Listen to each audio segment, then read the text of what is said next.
Lisa's got some stories from the Howard 100 newsroom. Lisa is busy being a reporter. Lisa, what do you have for us? Lisa G takes shits at work. All right, so remember, I think it was yesterday, Gary came in here and said the guy at the parking garage busts his balls all the time. Right. Well, I went down there to meet him and to talk to him. Right. So I said to him, John, why do you make fun of Gary? He says, because he's easy to bother. Anytime I see him, I just break his balls from whatever happens on the show. Did you see Edie Falco's pitch? Yeah, he's pretty consumed with Gary's pitch. By the way, I should play you. More reports have come out about Gary's pitch. It's not dying? No, it's not dying at all. It won't die. No, it's become a thing. It's become like now the announcers go, oh, that's a Baba Booey. You know, it's when you throw the pitch like a girl. That's crazy. Gary wants to kill me. Yeah, Artie just bummed Gary out bad. I did, and I'm sorry, Gary. I'm just busting balls. What did he do? I don't want to go into it. Oh, it's good. All right, you know, Artie likes that song by Anne Murray, Dreamin'. Yeah. I admit it, and it's kind of a gay song, but I admit it. Dreaming. So on Artie's iPod, the Anne Murray's picture comes up. The artwork from the album comes up when you play Dreamin'. But so Artie changed it, and it's a picture of Gary pitching. I know. He just showed it to me. So you showed it to Gary? But you know how... And Artie was like laughing for a way long time at the joke, and Gary got upset and left. Well, you know why I was laughing more? You just saw the picture, but if you hear it with this song, because I had my headset... That just goes on and on and on. Yeah. Well, Howard, I have an announcement. Yeah.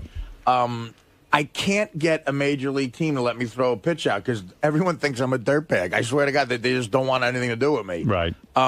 But the Trenton Thunder, who are a minor league team in Trenton, New Jersey, the guy said you can throw the first pitch out. So, you know, it's not as much pressure as Gary, and I admit that. But if you want to film it, I'll throw the first pitch Absolutely. out. I'll put my money where my mouth is. Is it the same distance from the mound? It's regulation. Yeah. It's 60 feet 6 inches. All right. Well, maybe you'll crack under the pressure. I might. I'm going to put my money where my mouth is. All right. Here we go. All I can guarantee. What is that? Howard, it's totally not the same. It isn't. I know, Gary. And I said that. Artie doesn't give a shit about Trenton. He loves the Yankees. And Yankee Stadium is like church to him. And if he had to stay at Yankee Stadium, he'd probably still make the pitch. But throwing a ball at Trenton is meaningless. You know what? He knows I'm going to be way better. And he's pissed. Why is it meaningless? I understand this.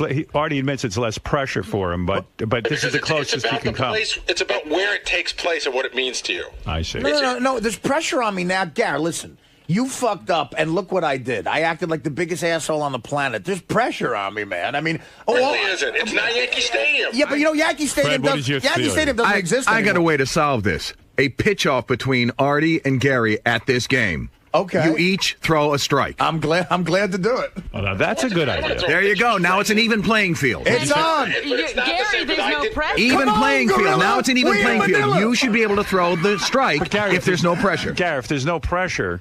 Yeah. You should do fine. Right. Should be a slam dunk. What are you, a big Thunder fan? It's not the same pressure for Artie that it was for me. So the comparison... So what about Fred's idea that if you both throw... The point is that Artie should throw the first pitch out at Yankee Stadium. Well, Yankee maybe Stadium, until that happens. Yankee Stadium doesn't exist anymore. There's that shit fucking pussy field they built next to it. So I can't do it. But come on, Gorilla. We in Manila. Come on, Gorilla. This is the thriller. Dude. Gary. Fred's point. That isn't a bad way to redeem yourself. It's a good way to settle the argument. If you can, I mean, here's the deal. You and Uncle Tom, you ain't shit. I understand there's a lot of pressure. When the show's over, then I'll talk. It's over, Gary. Go ahead. It should have been over a week ago. Believe me, it's over. It's over. I'll be working construction in 2 weeks. Go fuck yourself. Gary. Oh, you think they'll have your back? Oh, yeah, they will. But I'll still be able to throw like a dude. Oh.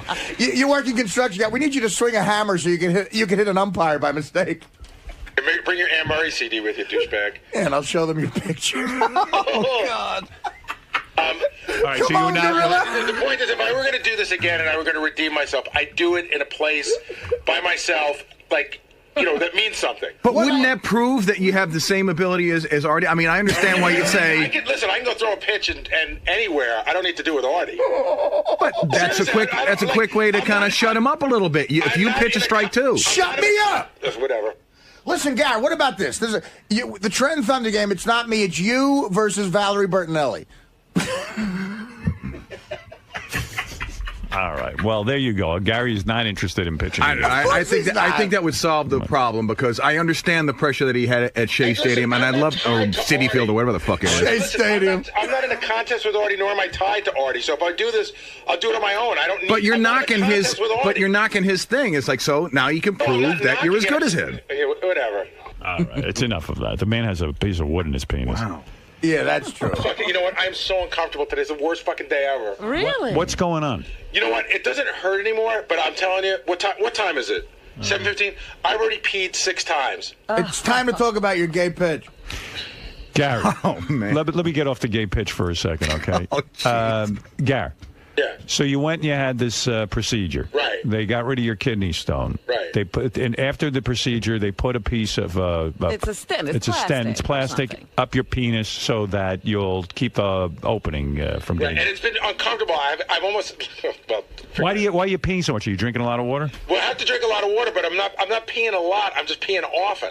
You know what it is? The stent, the guy explained it. It sort of makes you feel like you want to go all the time. So there's an urgency feeling, but not necessarily you really have to. Like I got in the car this morning, and as I was walking down the block from the garage, I could barely get here.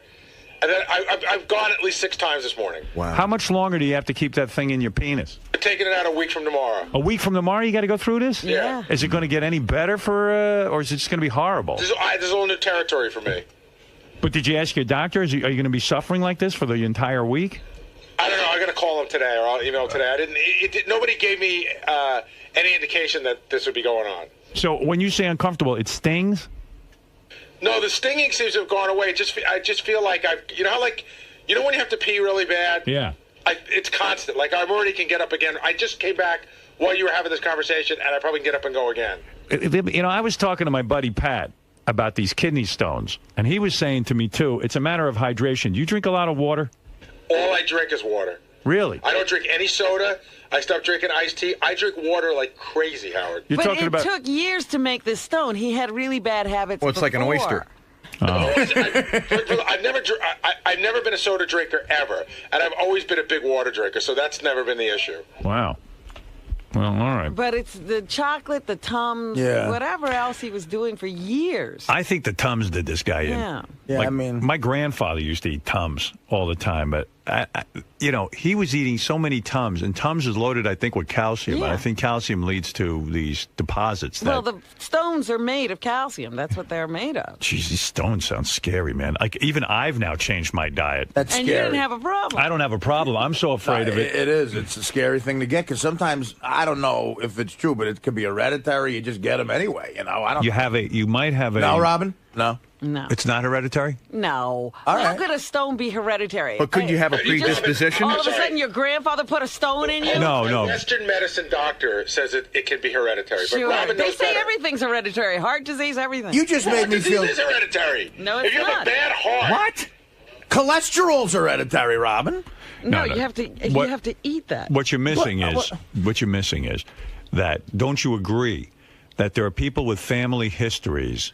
That's right. They could have a proclivity, but they have to Right. eat and live the way that That's it right. would make that thing evidence in their lives. Like I haven't eaten with my family since I was 20 years old. if your father and your grandfather all had this condition of kidney stones, you would have to be extra careful. It's like women who have breast cancer in their Right. family have to be extra careful and extra diligent about checking their breasts, getting mammograms, because chances are they might get it. Explain a guy who's never smoked and gets lung cancer. Like, I mean, nothing's There are hereditary. environmental conditions, too, that can cause that. Again, you might have a propensity for something. Right. Doesn't mean you're going to get it just because of that. It means if you contribute to it by living the same way as the other people who got it, you will, too. But you could get it anyway, even if you don't live that way. No, nobody's getting anything anyway. We're living in a stress-filled society, bombarded with pollution, Artie. All right.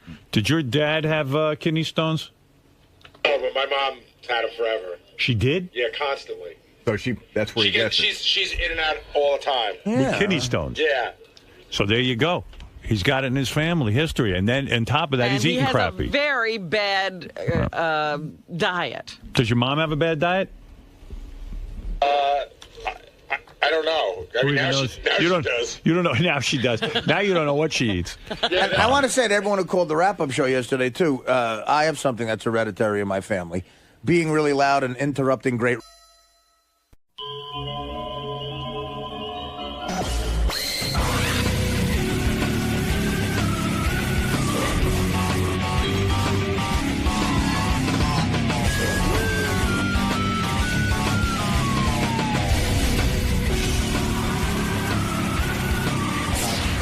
Hey, how's it going? No, I'm good. How you doing? Pretty good, man. All right. Oh, wait. We going too quick for you? Nah, it's all right. You getting my good side? Yeah, I'm getting your good all side, right. for sure. Look at his camera, Todd, and look at ours. I know. You know? And Howard's the one that don't like to be filmed. And he's got mega cameras. Where am I going? Right this way. Right this way? It's been a while, huh? Oh, this is the green room. All right. All right. Today's kind of a big show. Andrew Dice Clay returns to our show after an 8 or 9 year absence. I can't wait. And there should be some fireworks because I went over and read what he said about me last night. All right, so we got the whole transcript and everything? Yeah, I mean, I can't play it for you. And I was reminded that he was calling me up and calling me rat boy and had real problems with me. See, I don't even remember. I just know we haven't spoken to him in all this time. Here's my question. Will Dice be fat? That's number one. Number two, will it turn into an ugly scream fest where Dice will leave and I'll just be more pissed off? Why don't we just shoot for that? Here's the only inside information. Will he be bald? Here's the only inside information I have. 2 comedians, one you know very well, 2 real funny guys who I know, Jim Florentine and Jim Norton, open for Dice on a regular basis. Oh, yeah? Florentine still opens for him sometimes, and Florentine...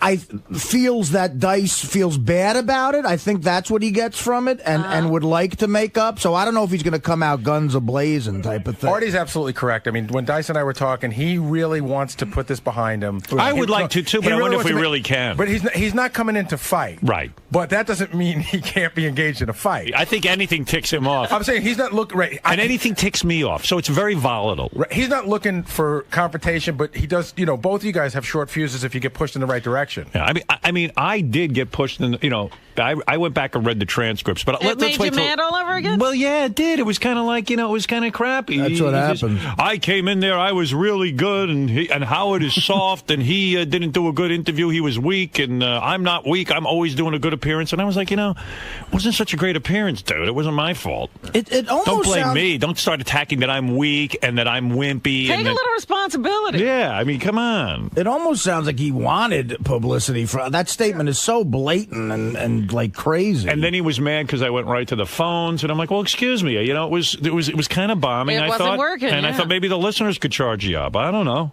What are you going to the fucking phones for? How you doing?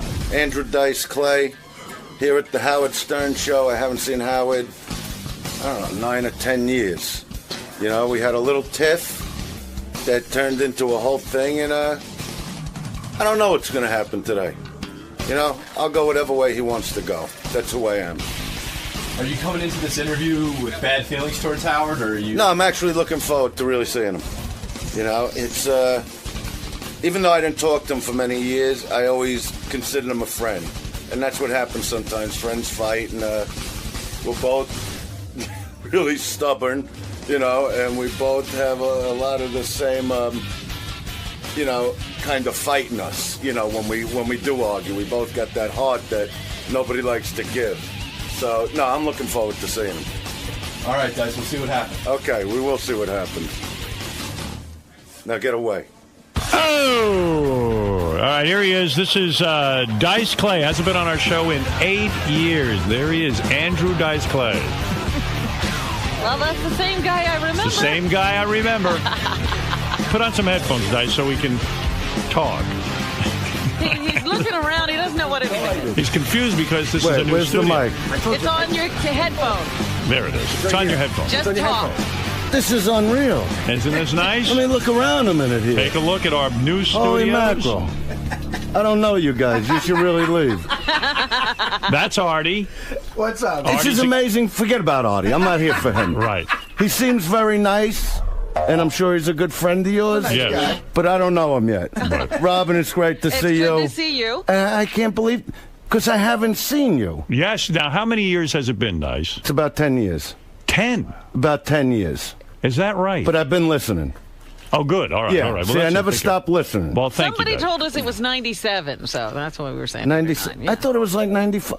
It's a long time. Take That's a seat what I'm and getting. relax. Dice, before we get into our particular situation, because I'm sure the Look at audience is curious after Is 10 this years. uncomfortable enough? The couch? Yeah. I think it's way more comfortable than the last the last one. one, yeah. But it's been a while, and a lot of things have changed in your life. Forget about us for a second. Okay. I want to talk to you about your life. No longer married. No longer married. Oh. That was the love of your life. Yeah, it was. What happened? You do have a lot of feuds. You want to get into that right away? Sure, why not? Because Yeah, what if 'cause we... we have a you want to fight. know something? When we get I mean, into just, our thing, No, but it let me could end just- the whole interview. No, so no, let's it won't. find out It a few won't. things. Don't worry about All that. right. That's not what I came here for. Right. When I called, I will say I'm the one that called Gary. I'm going to just say it out. Okay. That you didn't call me, come to the show. It got to the point, we age, we get older, different things go on in our lives. And I would listen to you. That's why I brought that up. Right. That even though we fought, and we had terrible fights. Yeah. That there I am, when I go to the gym in the morning, running my errands, whatever, I'm listening to Howard anyway and enjoying it. Right. And I'm going, this is screwed up that I don't talk to this guy. And years went by. Yes. And, when I did, end the marriage, which is an awful thing, which is also something I spoke to Gary about, how, in a way, our lives have really paralleled between controversy and what you do and what I do as performers. Yes. And what happened with our marriages. It just got to the point where I said, I'm going to call. I've actually tried to call before. I actually tried calling when you were still at the other place. By the way, they might have asked me, and I might have said I'm not interested. Yeah, Howard. Yeah. I do remember getting a call from management, and I do remember bringing it up to you, and we discussed it, and you were just sort of still so bummed out. You're like, no, I just don't want to do it. Yeah, it wasn't time, and that's okay. Okay. But I thought when you came here, I thought it was another breakthrough move. I thought it was a great move. Thank you. And I'm also the type of person that likes to break down walls, and there are things I'll get into. I know what you're going through now a little. Right. But it got to the point I said, you know what? Our fight, what ended our relationship, what ended our marriages, maybe. I don't know about you, but I know me, is other people getting in between that relationship. And I have a certain rule, like with marriage, let's say, that anybody that would ever come between you and your family or you and your wife, should not be part of your life anymore. Now, I didn't but I'm just saying, I didn't experience that with my wife, but I'm just wondering, in your life, who was it that came between you? Well, a lot of people. Hot tub? No, not hot tub. That's club funny. soda? Hot tub. Wait, that's funny when you hot tub. Club soda? No, it wasn't club soda either. It was family, like parents. No, different friends that would come into our life that really weren't friends and poisoned your wife against you. Poisoned the relationship, and I used said things about you that weren't true. Yes. Said stuff like, "Hey, Dice is out well, there." I'm not going to make quotes because I still go through a lot of bullshit with the attorneys and with the ex. Oh, you're still into that? But I used to talk to her a lot and say, why is, let's say, this person still in our home after the problem they caused? Mm-hmm. Like, don't get that person out of your life. I mean, sometimes it's got to be like that. So when it came... So you were still in love with your wife, is what you're saying. I was in love with her all the way to the end. All the way to the end, Yeah. but she had had enough of your bringing up these other people. She disagreed with you. And I it was too feel much. she had a lot of animosity towards me. Is she remarried now? No. And she's single still? As far as I know. You single still, or you got a girlfriend? No, I'm going through a whole thing with her. We were engaged, now we're going out again. You're back Things to going happen. out? Right, yeah. Just to get back to what I was saying before about relationships. Yeah. That's what I was getting to with you. That when I said that thing about my wife. Never let anybody get between you. Right. Okay? It's still cryptic, by the way. I don't understand exactly what happened there. That someone could get between it could be a friend. It could even be a family member. Right. If my mother would say the wrong thing to my wife, you'd stick up for your wife. I wasn't the mama's boy and say, well, my mother's right. I would destroy my mother for it. Right. That was actually one time my parents came to L.A. and they wound up leaving the next day because I couldn't believe the things that she would say to my wife. And I had a huge fight, and they left. Wow. And I didn't care. Because, once you're married, that's who you're in bed with. Right. You're in bed with that person. You have children with that person. You see every day. And I'm a family guy that way. Right. Now, who was between you and Howard, though? No, but let me just say this. Hot Tub Johnny. So when it came to you, without fight, and I thought about it, and it took a long time. You get maybe a little smarter, a little more mature. Right. Nobody really changes. Right. I haven't changed. Right. I said, it wasn't even us. It's what came between us. Right. Now, I know you talked about, our fight, Yes. like what happened, and you're not even really that sure. But I remember what happened. Tell me from your side what happened, and I went back and researched and read why I got angry. But tell me from your side what happened. All right. The very last time I came into studio, right, I was excited about coming into studio because I used to call him from L.A. a lot. Right. All right. So coming into studio was always exciting because whether we fought, whether we had that, even now we got that. We just know when to talk, when not. We have the chemistry. Okay. All right. But I was in the studio just a couple minutes, and you went right to the phones. Yes. And I even said to you, I said, what are you going to the phones for? I haven't seen you in a long time. Everyone's excited. The Dice Man is here. There's tons of phone calls coming in. Let's go over and see. People are anxious to speak to you. Dice is We're here. going right to the phones. You don't want to do that? I don't care. It don't make no difference to me. We'll come back to the interview. We'll go back and forth on all this, all right? If that's what you want to do, it's your show. Tim, you're on the air. Oh, dude. How'd you know it was Tim before you even said Because on the anything? computer it says line 2 Tim. Oh, you for got Dice. a computer. I forgot. Yeah, I got a computer. We're high tech now. Yeah, we're high tech, dude. But already, this Tim sounds like me. I don't even know if I want to talk to him. For me, I think this might be an impression of me. All right, go ahead. Talk to This might be Dice. a setup. I don't know. No, it's no setup. But Guys, I heard you just went on vacation. Is that true? Wrong. Wrong? Where'd I go on vacation? Somewhere in another country. I heard you're a homo. What? Faggot. What? Hey, stupid ass, hang up the phone. You had your 6 seconds of fame. Goodbye. I apologize about that. You see what you do to me right off the I thought bat? it'd be nice to take a phone call. Wow.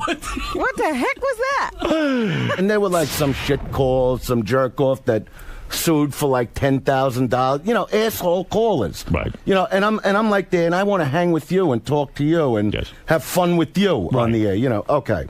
So now what happens is I get a call from Chauncey. Okay, you know what? All right, so you know what I'm talking. Really? Yes. So he asked me on the phone. He goes, "So what was it like to be in the studio with Howard?" And I said, "To be honest, I felt he was a little weak."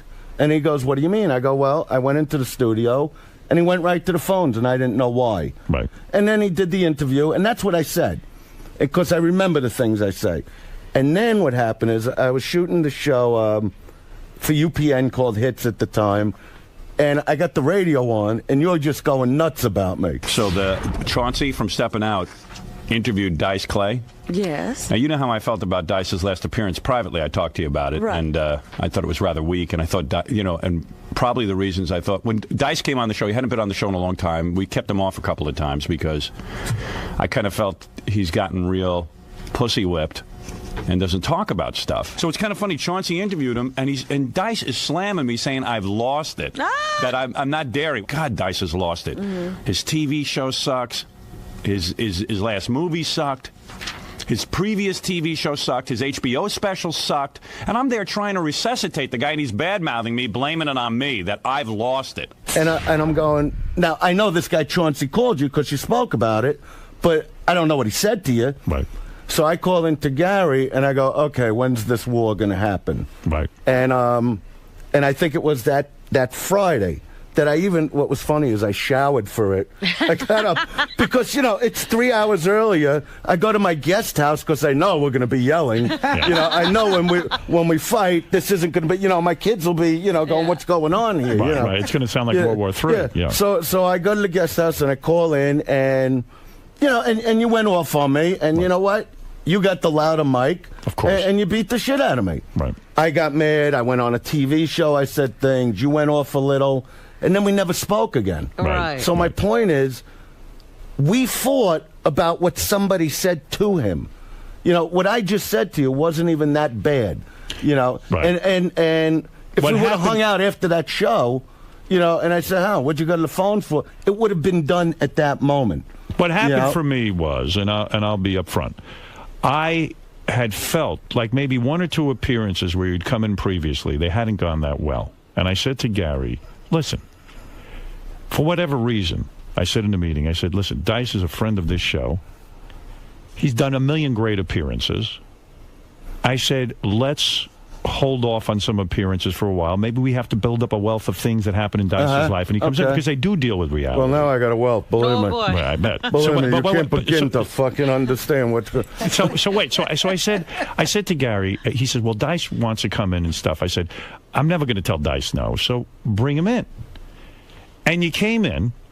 And I don't know, for whatever reason, I sensed we weren't gelling. And I said, you know, sometimes it's great when the audience gets in on these phone calls. But I never knew that. Right. Well, that was, you know, I'm trying to keep a show going and keep it interesting and maybe offer you something that I don't have that day. Maybe there's an angle or something. We'll go to the phones. I do that sometimes. First thing I do when I sign on sometimes, I go right to the phones because there's a certain you got nothing to say at that moment. All right, I get it. Or I have something planned, but I want to do it at 8 o'clock or whatever. It just seemed like the right thing to do for me. So for whatever reason, I felt the appearance didn't go that great. Maybe it was me going to the phones. Maybe it was you were off or I was off. You know what? I could have been off because I'm going to tell you. I know, I mean, me and my wife broke up, it was, 3.5 years ago. But for many years, I was going through a lot of turmoil at home. Right. And I tried to straighten it out. And that's a big part of, what went on in my career because I'm the type of guy, if I'm not happy at home, and I was looking to take on the world. We're very similar in that way. Right. You know that. You're very competitive. Yeah, and you I'm want competitive, to be successful. and I love doing what I do, and I feel there is nobody that could come close to what I do. Right. Well, for my part, I remember, you were going through a transition even in your career. No, but my career was going up. But when you're fighting at home. But you were changing. You were, trying to do that whole TV mainstreaming thing. I was doing what had to be done to pay the bills. That's how I looked at it. I understand that. But I'm saying we kind of were lost in the who is Dice. Yeah. And, when I saw guys come along like Eminem, for instance, I love Eminem. Right. And I saw his controversy. I said, you know what? They're writing the same articles about this guy. They're just taking my name out. Right. You know what I mean? Well, I even said to Robin, when you were doing Hits, the television show, I was confused by the image. And I have to say, Robin reminds me of something. We used to even talk to Robin about it, and the guys would say, I'm not sure where Dice is at right now, because you would come in sometimes, and you were kind of caught between two worlds. Well, to me, it was a way of staying home, being with my kids. That's important to me. Whatever you do in your career is fine. But what you I were was thinking. lost. So the fact of the matter is, after the interview, I said to Gary, gee, that appearance didn't go so well. Okay. I just chalked it up. Hey, it didn't go great. But not every show is. But not every show's your greatest. Right. And I wasn't going to go on the air and say the show didn't go great. Hey, look, for whatever reason, it didn't go great. Then I read the article, and the article blames me for you said, hey, the appearance was bad, and you were, you're doing some bravado, and you said, hey, I'm great. Meaning you, and Stern is weak. I've got the quotes here. Stern is weak. He's not on his game. I was angry. He's toned down. You were angry about the appearance, and you were angry with me. And I said, gee, that's such a sucky thing for Dice to do to me. Dice is blaming me because he had a bad appearance. I'll take some responsibility, but to publicly go and do that after all the years of great, you know me, I got a short fuse, and I got enough guys attacking me. And I got a short fuse, and I get attacked all the time. That's what I'm talking about. So I saw this public attack on me, and I said, you know what? Screw this. You want to say? No, you went off. I went off. I went nuts. But and you know how to push the buttons like I know how to push buttons. He's not funny anymore. Well, he's not. You pushed the wrong one when you said he's done, he's washed up or something. You sort of said he's over. And That I said he's over? Yeah. All right, you know what? I'm not going to say I didn't say that because I was probably really mad and trying to piss him off. No, I read it. And then I read it recently because I had already forgotten about it. All right, And- well, and- it's a stupid article in a shit magazine. Right, but okay, so but you know me, I react to from everything. a little fat guy that's got no fucking life. But he has a tape recorder and he does. That's right. I don't give a shit. And but he's they- accurate. But yeah. but these guys, they know how to push buttons, and they know they could feel when you got a short fuse, and when somebody's getting you right after something that went lousy, you're not going to come off and go, hey, you know, Howard was wonderful. So I guess I you know, felt you get pissed yeah, off. I felt my back was against the wall because now someone's challenging a friend. my friend Dice, who Yeah, but who's we were a guy I going- speak to off the air, which is rare for me. I mean, there's maybe 4 people I ever speak to off the air. And with the house hunting, he was out of his mind because we'd pull up to a house.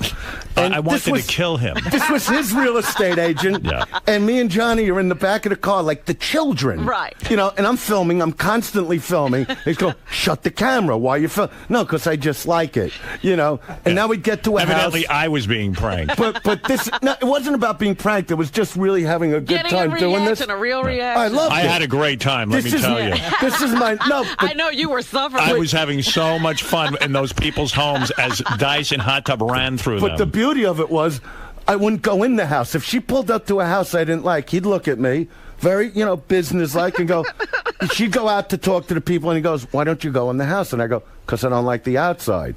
He goes, but you didn't see the, you know how he could get, Right. but you didn't see the inside. I go, but if I don't like the outside, I don't care what the inside. Yeah, but this is my real estate person. Well, then tell your real estate person to find the house I like. And he goes, but it would be nice of you just that the other real estate person's here. Just walk through. And I go, I can't do it. I'm pretty sure I the can't- relationship deteriorated after that. No, it did. actually. That's- It that actually was- kind of did for no, me. that was the fun I'll be part. honest with you. I was kind of like, you know what? This guy's a pain in my ass. Right, you No, were but then- really pissed when No, he but came he in. did things And then he really finally pissed. was buying a house on Long Island. The voodoo dolls. And then he saw voodoo dolls in the house. The guy No. came back. Wait, No, I got it to tell wasn't this. in the No, house. I'm going to tell It this. wasn't in the I know, house. It was in the lawyer's office. All right, go ahead. Oh, my goodness. And then I'll tell you what you said I'll it tell you. was. But here, listen to this. So finally, after bringing him around from house to house, Ike bailed out, and the broker stuck with Stayed him. with him, huh? He's a wealthy guy. The broker figures, okay, come on, he's going to buy a house. Sure enough, they take him to a brand new, beautiful built home. 7,500 square feet, right? Gorgeous. A white brick house on 4 acres in Laddington, Long Island. Yes. And the builders are being foreclosed. So they don't even really want their money. Wow. They actually want what was it, $950. Right, $950,000. $950,000. And the cheapest house on the block back then, this is 15 years ago, Right. was $2.5 million. Yeah. Right. So I was getting it for nothing. Yeah, I mean, it was Okay? a great deal for All him. right, so now deal. tell what happened. All right, so he goes to the contract where they draw up the contract for the house. Yeah. He walks in, and the real estate broker starts calling me first. She goes, No, it didn't happen right there. no, All right, wait go a ahead. second. First, she calls me beforehand. He's right. And she says to me, he's going to get out of the deal. I go, what do you want from me? Whatever he wants to do. She goes, he doesn't like the number of the house. I think there was a 69 or a 13 No, what happened or was something. we in it. went to the lawyer's office in Manhattan Yeah. to do like the contract. Like, right? you didn't like his phone number. In his office, it was all dark brown, and I hate dark brown. Listen to this. No, listen to it. And it was small, and there were like what I would call these little voodoo dolls just lining, you know, the shelves. Right. So I'm home at night that night, and it was funny because back then I was living in an apartment on Nostrand Avenue in Brooklyn with my wife, you know, where people would actually see me there and go, what are you doing here? Right. Right. You know, didn't you just do Nassau Coliseum? But I loved living in Brooklyn. I didn't care. See, he really didn't want to move to Long Right. Island. No, Right. so I'm sitting in the kitchen. It's like De Niro, you know, and I'm eating like this takeout Chinese, and she's going, "What's the matter?" I go, "I can't take the house." And she goes, "What?" And I keep saying, "I can't take the house." And she actually, "What are you doing, Robert De Niro?" I go, "I can't take the house." And she goes, "Why?" I go, "'Cause I went to the attorney, and now with these voodoo dolls on the wall, you know." So she goes, "If you don't like it, if you don't have a good feeling, Andrew, you got to have a good." And plus, it had a staircase. So the real estate. Wait a second. I'll tell you what he did to me. The real estate broker calls me up. She goes, "You got to help me." I said, "I don't want to be involved in this anymore." The guy's a fucking lunatic. I was out of my mind. I said, he's crazy. It's a beautiful house. I said, he was running up and down these houses with Hot Tub Johnny, with and laying on people's floors. Yeah, hiding in the bathroom. I mean, like the most juvenile stuff. I said, jumping on the bed, and whatever. I said, we love to do that. She goes, but you don't understand. She says, you got to talk to him.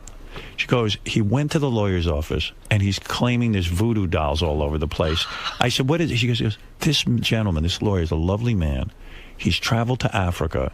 He went and bought original African artifacts. They're wood carvings. Right. I said, you're kidding. I call him up. Yeah, he calls me up. No, he goes like this. It's African art. What are you, a fucking idiot? He goes, it's thousands of dollars of African art. And I'm going, I don't care what it is. It's voodoo dolls to me. Out of my mind. But do you know why he was really mad? See, he's a businessman. Yes. He goes like this. The next day, they got another $50,000 and sold the house. So they sold it for $1 million Right. because it was dirt cheap Right. for that area. You know, there were $8 million houses like on that. Oh, yeah. So he goes, why didn't you call me? I would have bought the fucking house. And I go, who was thinking? You know, I didn't want it. It's the steal of a century. Yeah. I mean, it was a great house. That house I bet you that house today is worth $10 million. Yeah, maybe more. Maybe more. Maybe more. Yeah. So, but if I get a bit, and plus, my son was only like, he was a baby. He was 2 years old. It had a staircase that when you went to the top, it was one of those fancy things where you could see over into the media room. See, this is what I hate about the rich. They don't even call it a den. Right. You know what I mean? It's a the media room. What are you talking about? And so you could see over that way, or you could see over to the front door. And I looked at, I got afraid that, maybe he could fall. I'm safety conscious that way. So I'm like, fuck the house. You know what I mean? yeah, I'll find another house. I realize now, listening to him, he just didn't want to buy a house. Right, He wanted No, to I did. I wound up buying one in Jersey. And then you but that hated was haunted. Oh, that was the other thing. Your house was haunted. You know what? Ask Happy Face. Ask anybody that was with me at the time. Then he tells me the house is haunted. I said, you're insane. Well, This he is did. Nobody crazy. believes He me. came to me off the air, and he said, I got to get, I love Dice as a guest, but I got to get him out of my life because he is really crazy. Yeah, I said, I can't take this. I'm changing my phone number. He's calling me. I can't get off the Constant phone calls. Constantly. Is there a feud with Pauly Shore now between you and Pauly No, Shore? I got, that's an old feud. What's going on there? All right, this is, I started. This is what happened. How do you fight with Pauly Shore? I mean, really? Well, you know what? When me and my wife split up, what I started doing, because I am out of my mind, I started, as you know, I love to videotape. Yes. So I started filming myself. Yes. It was almost like therapy, because I think therapists suck. So I figured, when I'd get mad, I'd just talk to the camera. If I was in a good mood, I'd talk to the camera. Then I started making it funny. Yeah, I'd like to see those. You will be seeing it You soon. will. What are you going to do with those tapes?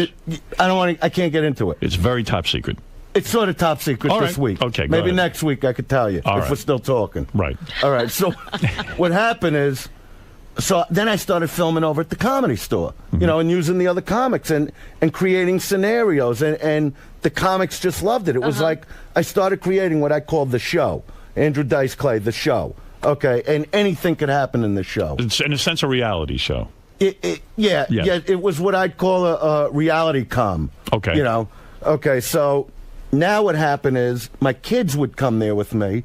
How many kids you got? Two? I got two boys. Two Max boys. and Dylan. How old are they now? 11 and 15. Right. And they're are both... are you going through terrible custody battles? Is that what's going on? No, I'm not. I mean...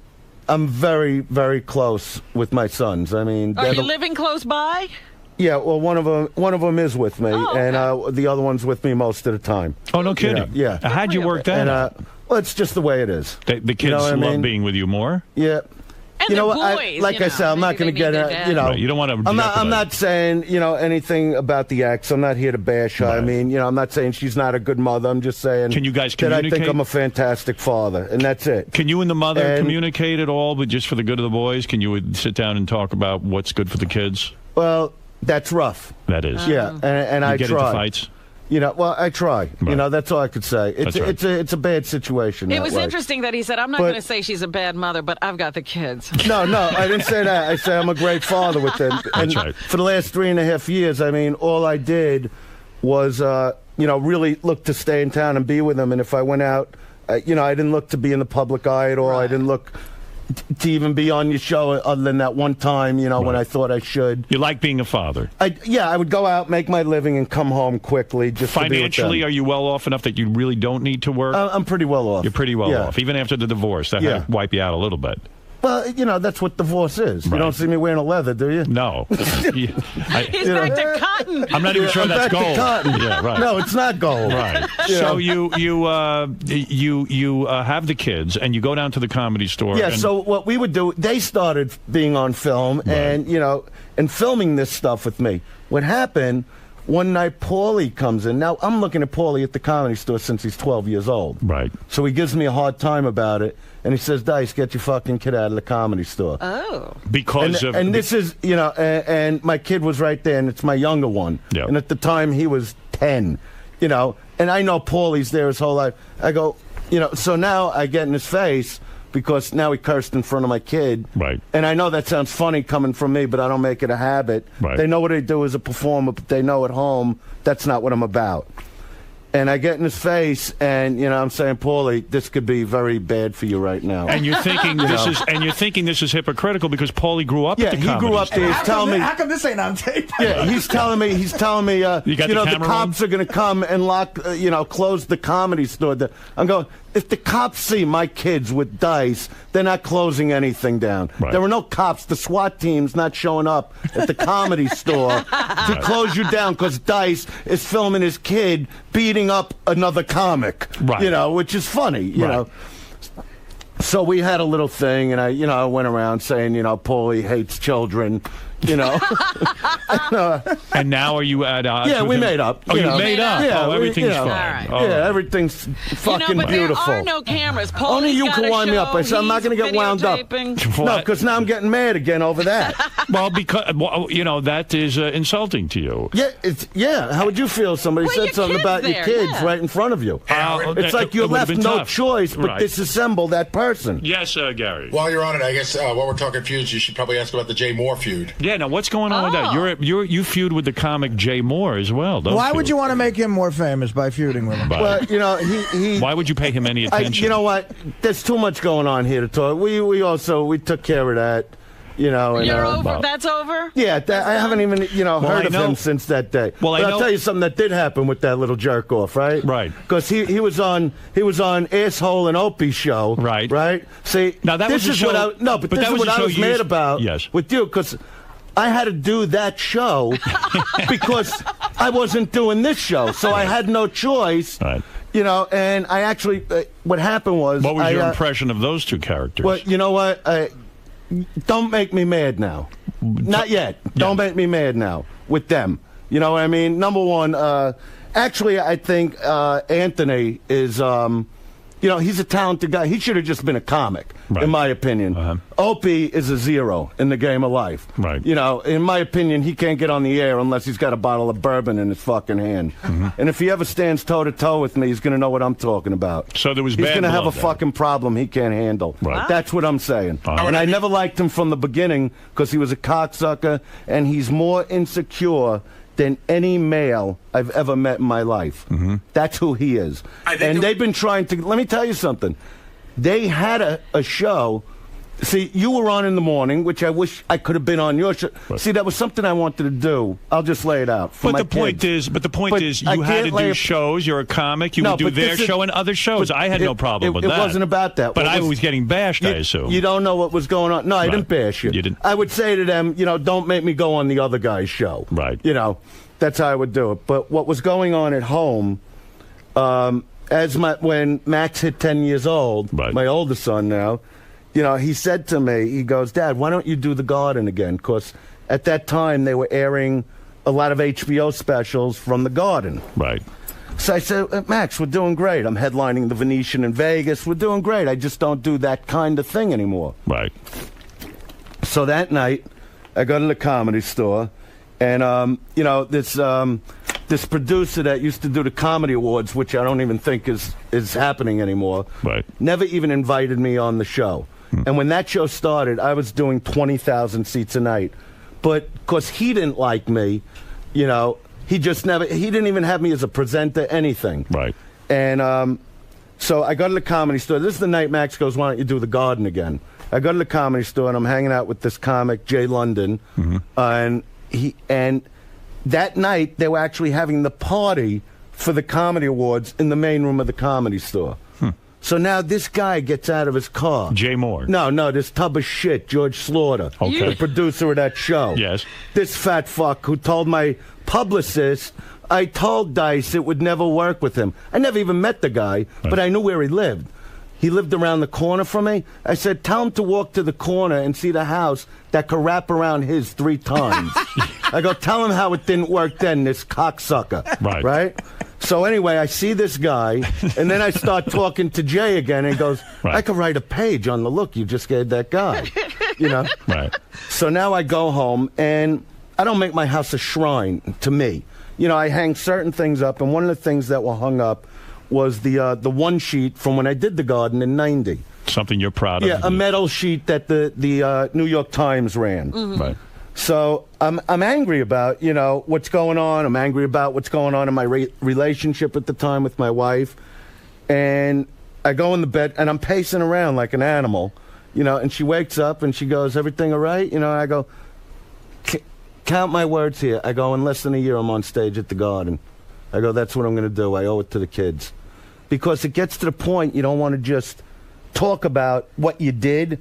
You want to show them. You wanted to share your success with the kids. Yeah, I wanted them to see it because I believe that you're the role model for your children. And if you show them how hard you work, that they're going to take that in their life. You know, and hopefully that they'll see what it takes to accomplish anything they want to get to.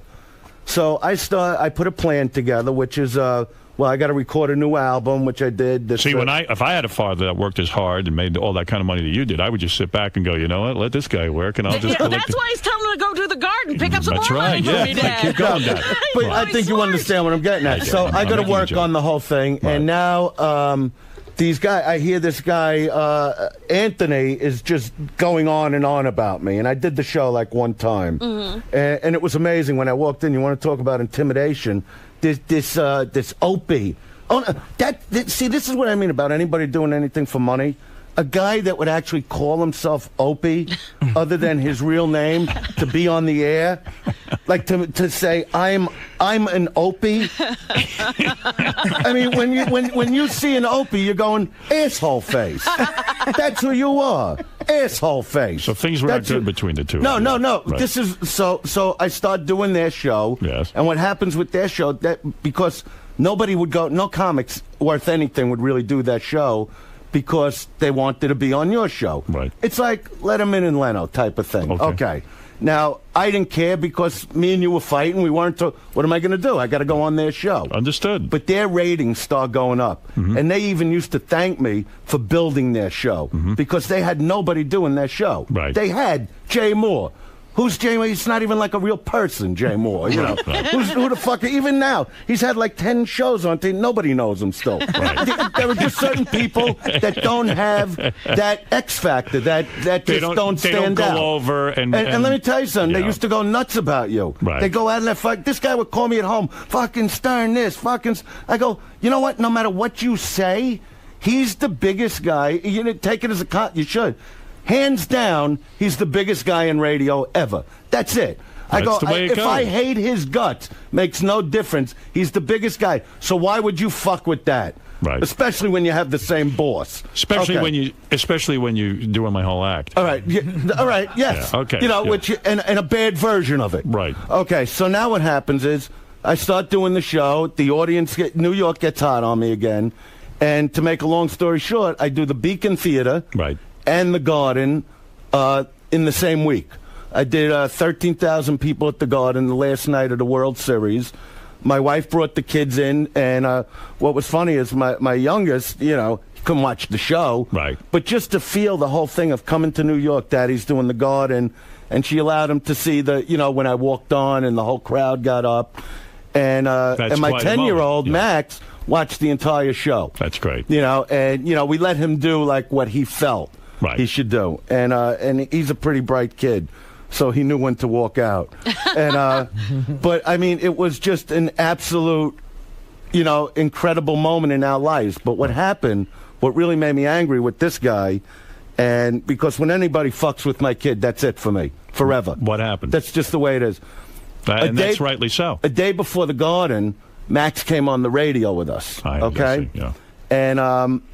And they made a problem right off the bat. And I didn't know what the problem was. He's going, Anthony. And Anthony, the asshole, all he does is dice. You know, so it's like when I'm on the show, I'm talking to Dice. Hey, yeah, I'm over here and, you know, the whole thing. You know, so you can't even talk to him. He's in Diceville. Right. You know what I mean? Yeah. Then I'm going, is there something, and I know there's something wrong with me. Right. Believe me, I know that thing's wrong. But there's really something wrong with a guy that's not me and doesn't stop doing me. You know what I mean? So he's yeah, I'm over here. Now what happened was, I know you know Mancow from Chicago. I would say other than you, he's the only one, and it was about 8 years after I started doing your show that I became friends with. Okay. Now I know you and him got a thing, and you know, I have just no like thing. comics have things, but you know what I'm saying. I'm just going to fuck his father's skull. All right, stop it. Don't do that. I'm going to dig up his father's grave and stick my dick in his skull. You see, that's where I get mad at you, because that's the where way I am. But you shouldn't do that. You know what I mean? You have your beef. I know. Do I stop you? But that's. You know, that's Howard somebody's loves road. Opie. He let you rail on him. All right. Yeah. Fuck Opie. No, but that's where I draw the line. All right, forget it. Right, I'm just saying, you know. I don't draw that line. Okay, I know you don't. I don't know how you can draw a line. He has a legitimate beef. Yeah, when somebody sends sends a box of excrement to an 18-year-old girl who works for me. Why don't go into the Mancow thing yet? Okay, all right. I'm just telling you. That's when I fuck your father's skull. Stop it. That's do this the way when it I'm is. not here. All right, go ahead. Because he's my friend, just like you have I don't care friends. whose friend you are. All right. That's one day I got to do my thing, man. I know you got to do your that. thing. You call me and you keep me on the phone for 3 hours, I got to fuck his father's skull. There is something really wrong with, and there's something wrong with me. You want? Right, go ahead. So let me anyway, tell you. Go ahead with your feud. So what happens is, Opie goes. That Mancow said he's coming in and introducing you at the Garden. Okay. So we might not fucking do it. You know, now my kid is getting uncomfortable. Yeah, who cares? Okay? Yeah. You know, and I'm going, all right, let this go. Forget it. We know you're introducing me. Let it go. Don't fucking start with, only I couldn't curse. It was regular radio, whatever. Yeah. Okay. So, but they don't let it go. Yeah, okay? Right. So now, from that moment on, the minute he did that with my kid, he's dead to me. I'll fuck his skull. Right. Well, he's alive. Well, there you go. Okay? Right. This little fucking pansy. Would you fuck his father's skull? If I had to. Well, then what are you talking about? But I'd rather do it to him while he's awake. This little cocksucker, right? Because they've been trying to goad me. See, I told Gary, they've been trying to get me to come on their little shit show, which I think the only people listening is their fucking family, if even them. They weren't that successful. And I won't go on their show. Yes. So and then they heard him. They went fucking ballistic when they heard him coming on here. Right. And they should, because they know what we can do to them. Right. They know what I could do to them, but I ain't building them another fucking show. Let them do it themselves. You don't need to. But anyway, the night of the Garden now, it was really bugging me what they did in front of my kid, and I just couldn't. What did they do? Well, they made the whole thing about Mancow. They made it really uncomfortable for the kid, and I'm trying to let him know in a nice way on the air, like, let this go. Right. Like, my kid's here. Right. You know what I mean? And they didn't let it go. So I came back after the rehearsal at the Garden. I came back to the show, and, you know, Club Soda was with me and Happy Face. And I said, all right, you know what? And they're getting out of the car. I go, I can handle this. Believe me.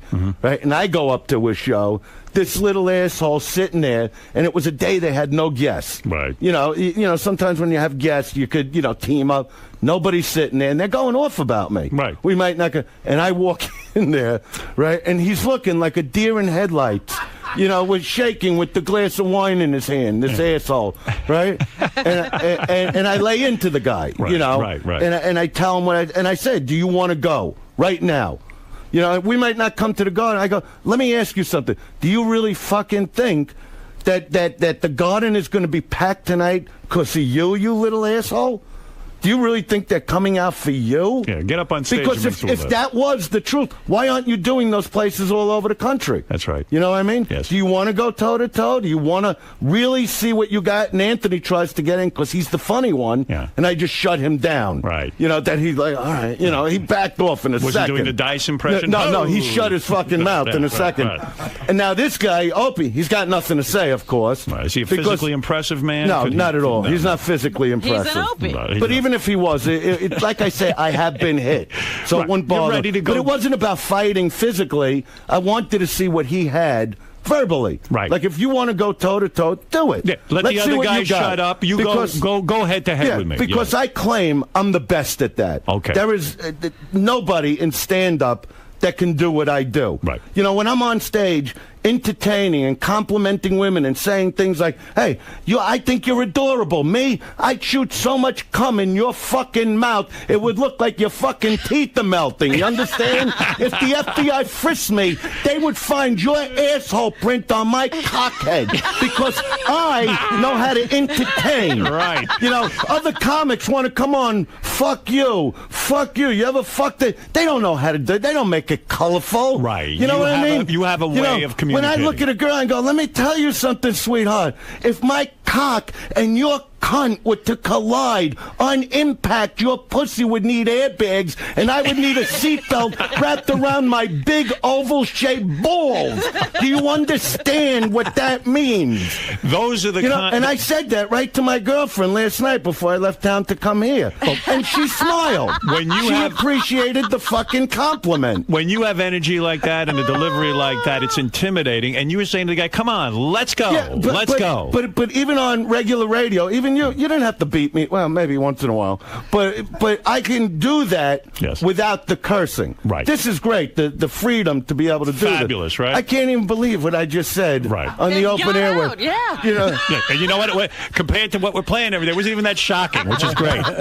So you could even go further if you wanted to. Yeah, well, if you wanted to I didn't come compliment here. a woman even further, you could do it. Oh, yeah. Oh, yeah. Oh, yeah, like when I buy a Valentine's Day card, now you got to write something special to them. Right. You know, like like you're going to beat out a team of writers from Hallmark. What am I going to write? Number one, I can't find the card to my girlfriend that says what I feel unless it starts with, hey, fuck face. You know what I mean? I don't think Hallmark's going to write that. What am I going to write? I love the way you run your tongue around my asshole lips, the way you do. And then people are looking at me on stage like an asshole doesn't have lips. Right. Believe me, it does, Artie. Believe me. So when you went it don't have a tongue, but it's got little lips. I hear you. When you go toe-to-toe with this guy, so he really He didn't had go nothing. toe-to-toe. He had sat nothing. there He like sat an there. idiot. Right. Yeah. The other guy, And then they came the to other the garden. comedian wasn't helping him, and he was alone. They came to the garden to introduce me. They brought up a chick, and she took her tits out. Wait, there's something new. Yeah, right. But they had Never nothing been to done say. before. Right. And I came on, and the bottom line was that my kids saw me destroy. Right. And that's what you. They should really look forward to my book. I think that'll help them. That was the dream that you had that you presented to your wife. You said, in a year, I will be at the garden. And it was less. I did it in 8 months. In 8 months. And when I called my agent about it, this was beautiful. Dennis Offa, you might have met him like at Westbury. You wouldn't remember. Anyway, when I called him, the album came out that day. Right. And he calls me up and he's going, Dice, baby, what's the move, man? You know, because that's how he, it's the impression of agent, right? Yeah, I mean, it's not exactly. He always gets Sounds mad like when a normal agent. Yeah, he's going, I mean, what's the move? You know, Right. and I go, I think you should book the garden. Yeah. And he goes, the garden? Last time you did Westbury, you did half a house, man. Because, as you know, you came to Westbury. It's 3,500 seats. That's right. Half a house, like 1,500, whatever. It's not a bad crowd. So why do I believe I could do the garden? Right. So I said, look, I've been doing this radio show, and he's going, a radio show? The album's out for 4 hours, man. Right. Let's book the Beacon, see what happens. So I said, Dennis, the Beacon's going to sell out in 20 minutes. I'm telling you something. So he goes, well, then we'll move it. Or we'll add a second one.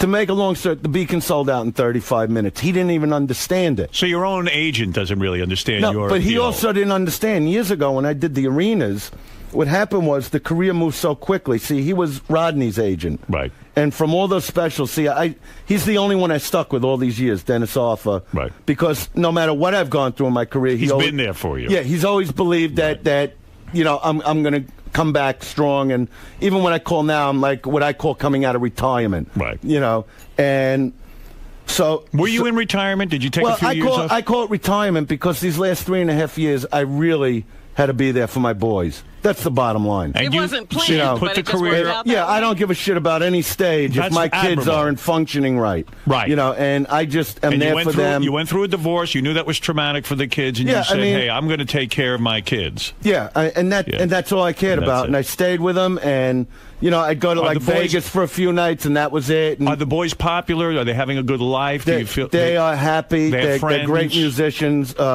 My 11-year-old, I mean, he idolizes Slash. Right. He's great on the guitar, and my 15-year-old plays drums like John Bonham. You're a he's- singer. he's- Do you ever jam with them? Do you ever? Yeah, you we do a lot. I was just in Vegas recently, and they would do the weekends with me. They come up on And- stage with you. Yeah, my kid, my 15 years old, he's only playing drums all alone, you know, behind the curtain. I'd introduce him, one of America's up-and-coming drummers, my son, you know. Right.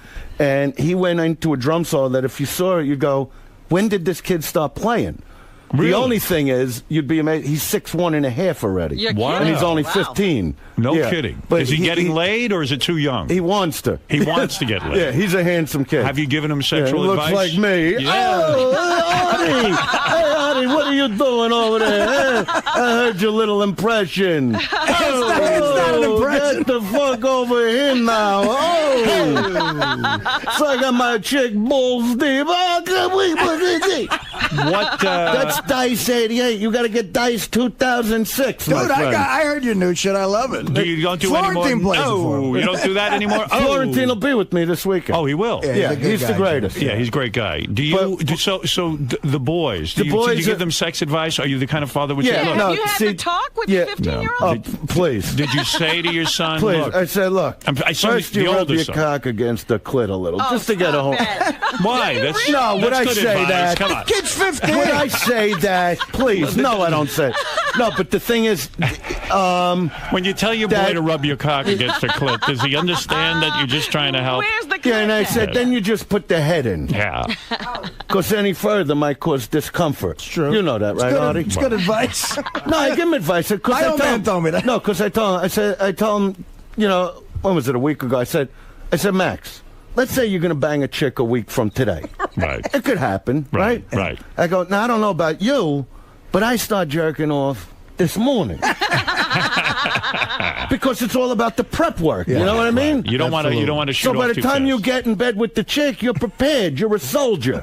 Right. You don't shut the lights. You say, you look at me when I bang you. Look at my form. I'm on my toes. I shaved my balls for this. Now, this conversation's with the 11-year-old or the 15-year-old? No, I'm kidding around. I'm just giving a little comment. We've been talking. I I'm understand. Let's say hello. Can we say hello to a few people? Are you going to Is that feel that okay? I'm You know weak what? in some way? Today is us. Today's Let's keep just- today's us Howard, because how Right. long have we been going without a break? Do you need to break? We've gone 2.5 hours. Jeez. Have we Wait, really? so, No, so we've in other probably words, gone about an so hour in other and a words, half. Chauncey really said something to you, and No, it got out of line. so by me wait a minute, by me calling to Gary, see, that's my way. I don't know how you did, but that was my, see, that's why I didn't even want to really go through the whole fight. Right. You know, I mean, I hope you don't have hard feelings, but I don't. You know, and that's Well, why I I gotta called him, say- and I was very, you know, I was sincere with the guy. I said, look, when am I going to call Hal? When we're in an old age home? Right. How long am I going to wait I'm going to already? tell you something. I don't think it is an easy thing for anyone, especially a guy who's had tremendous success and stuff, to pick up the phone and call and say, hey, look, this is silly. We were friends. We want to, get together. Bad things were said on both parts. I said lots of bad stuff about you. You said lots of bad stuff about me. I understand that, and that's the way it goes when you're in a feud, and it certainly happened with other people. But you came in here today. You explained yourself to me. I explained myself to you. I don't have any bad feeling. I mean, look, do I trust? Is it the same situation as it was 10 years ago that we you wanna had? know something? I don't know if it'll ever be the same. You want to know Dice. something? I'll You be know honest with you. damn well it picked up right where it was. Yeah, there was You know what I mean? it was I mean, great I'm seeing not- you. It was a but great appearance. The only difference is, I've been listening to you. You haven't seen me. I've been out of Right, it. You know right, what I mean? right, yeah. So I know that. But yeah, I will to me, always have a great deal of affection for no. you. But I heard And a lot same of here. what you were going through, and you know, even Will when you, we go house hunting again? That's the Oh, my question. God. you know what? That ain't happening. Don't give him your number. You both have homes at this point you're happy with, right? Yeah, I like my house, and you like your house. Go ahead, Sal. You wanted to say something to Andrew Dice Clay. Big fan, Dice. Honored to have you here. Quick question. You crying on the Arsenio Hall show, do you think that hurt your career? Because that seemed to be a reoccurring joke for a long time. You know what that was? That was an actual moment. I mean, you know, to say you crying, you know, the people that didn't see it go, what was he crying over? What happened was, I personally, I'm somebody that doesn't hide my emotions. And I was actually so thrilled at that moment in my life that the next day I had my first starring role in a film opening, which I got screwed because I knew there was no premiere anymore. I knew they were pulling this movie. But I took it to the level where I'm going, you know, I really took myself somewhere. And what I wanted to do, because every time I would be on Arsenio or any talk show, I was always like on trial for what I do as a comic. So it was always like, who's Andrew Dice Clay? So I just wanted to get up and tell all the people watching, because I have millions of fans watching. I wanted to tell them how I actually felt about, you know, the accomplishment I made, and that tomorrow when this movie opens, I really get to I love to make people laugh. Some people, I guess, Dice, thought it was a miscalculation. It was, in the sense if you listen to the words, if you play it, I mean, I got choked up. Yeah. Right. And the only way, I couldn't even believe it, because I just shed my skin. I was like, fuck this. I want to tell people. Do you regret it? No, I don't regret it. You know, I got lots of letters about, you know, how people heard the words. They heard what I was saying to them. Right. But the only way to get out of it, because I did get emotional, is to, you know, do the cigarette around the head. Right. You know, because I was really, I can't believe I'm choking up on this. Right. But I was just trying to, like, if I was just talking to you in a room, I'd say, Howard, I broke my fucking ass, and now tomorrow I got my first movie coming out from 20th Century Fox, you know, which a week after it came out, they pulled. What was the movie? Ford Failing. Yeah. I love and the that movie, I wrote fun, in my book the whole thing, what went on then, how I was called into a room with Barry Diller, and they said, look, we're going to pay you off on your movie contract. They basically told me, you're too controversial for us to handle. And they paid me off. And they said, look, you got a great career. You're doing concerts. What you is sell it, Richard? 20 Go ahead. I got a quick question. My favorite comedy album of all time is Day the Laughter Died Part 2.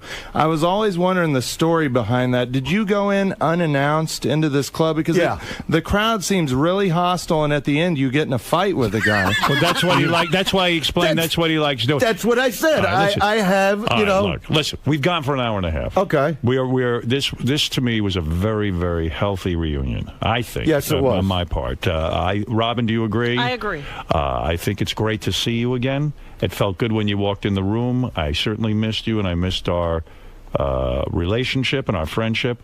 You came in here, you explained yourself. I don't know, it just seemed very natural to me, and I think this was really good. Let's go around the room. I don't know who that guy was who came in the last time we saw you, but this is the Andrew Dice Clay that we always knew. No, well, you know what? Everybody goes through shit. That's what it's about. All you right, know what listen, I mean? I'm glad you made the phone call to Gary, and you were more of a man than I was. I was not going to pick up the phone and call. You did, and I think that's great. You know what? It's okay. That's what it is. I'm glad you did it, and I thank you for doing that. Fred, how do you feel right now? I think it's great. I think it's great that Dice is back in the limelight, too. There's a guy, his career kind of got cut short with all that bullshit, like with SNL and all that stuff. Everybody's saying he was, like, you know, misogynistic and whatever. He's just trying to be funny. Yeah, I always I always stuck up Fred for heard you. the lines I just said. They were adorable. That's right. You were very nice to women in that, I thought. I mean, not many guys even care about rubbing a girl's clit with their penis. Absolutely. They just go in. And, you know, to tell you that their asshole has lips. That's right. Even though you're a little, you've set the rules that it was just the three of us and all that, but take a couple of calls. Ken, go ahead in Florida. Just let it happen. Go ahead, Ken. Let's go. Tell you the truth, I was never a big fan of Dice before. Always thought he was kind of one-dimensional. But this is probably one of, you know, we saw a lot of them today. I'd welcome listening to him again because I thought this was a spot-on interview. I really appreciated hearing it. Yeah, I really enjoyed having Dice in here today. I'm glad you See, came people in. concentrate on the curses, but like with you, I always thought there was always a great joke in there. Yeah. Me. That's Artie over It's there. Artie. Oh. Artie Lang. Artie Lang. No, but I never met you. how Artie. you doing, Dice? No, I'm good. Nice to be. But what what I was saying is people always concentrate on the curses. With Dice, there's always like a great joke in there, like the joke of "I'm going to beat a team of writers at Hallmark." That's you, good you know stuff. what I mean? Like, yes, like that's valid. a great premise. Dice and I never had a problem about his comedy. Yeah. We had a personal. It was personal. My only thing about what happened here is I thought it went great, but it wasn't fully resolved. So in other words, you said Call me something out. quickly to Chauncey.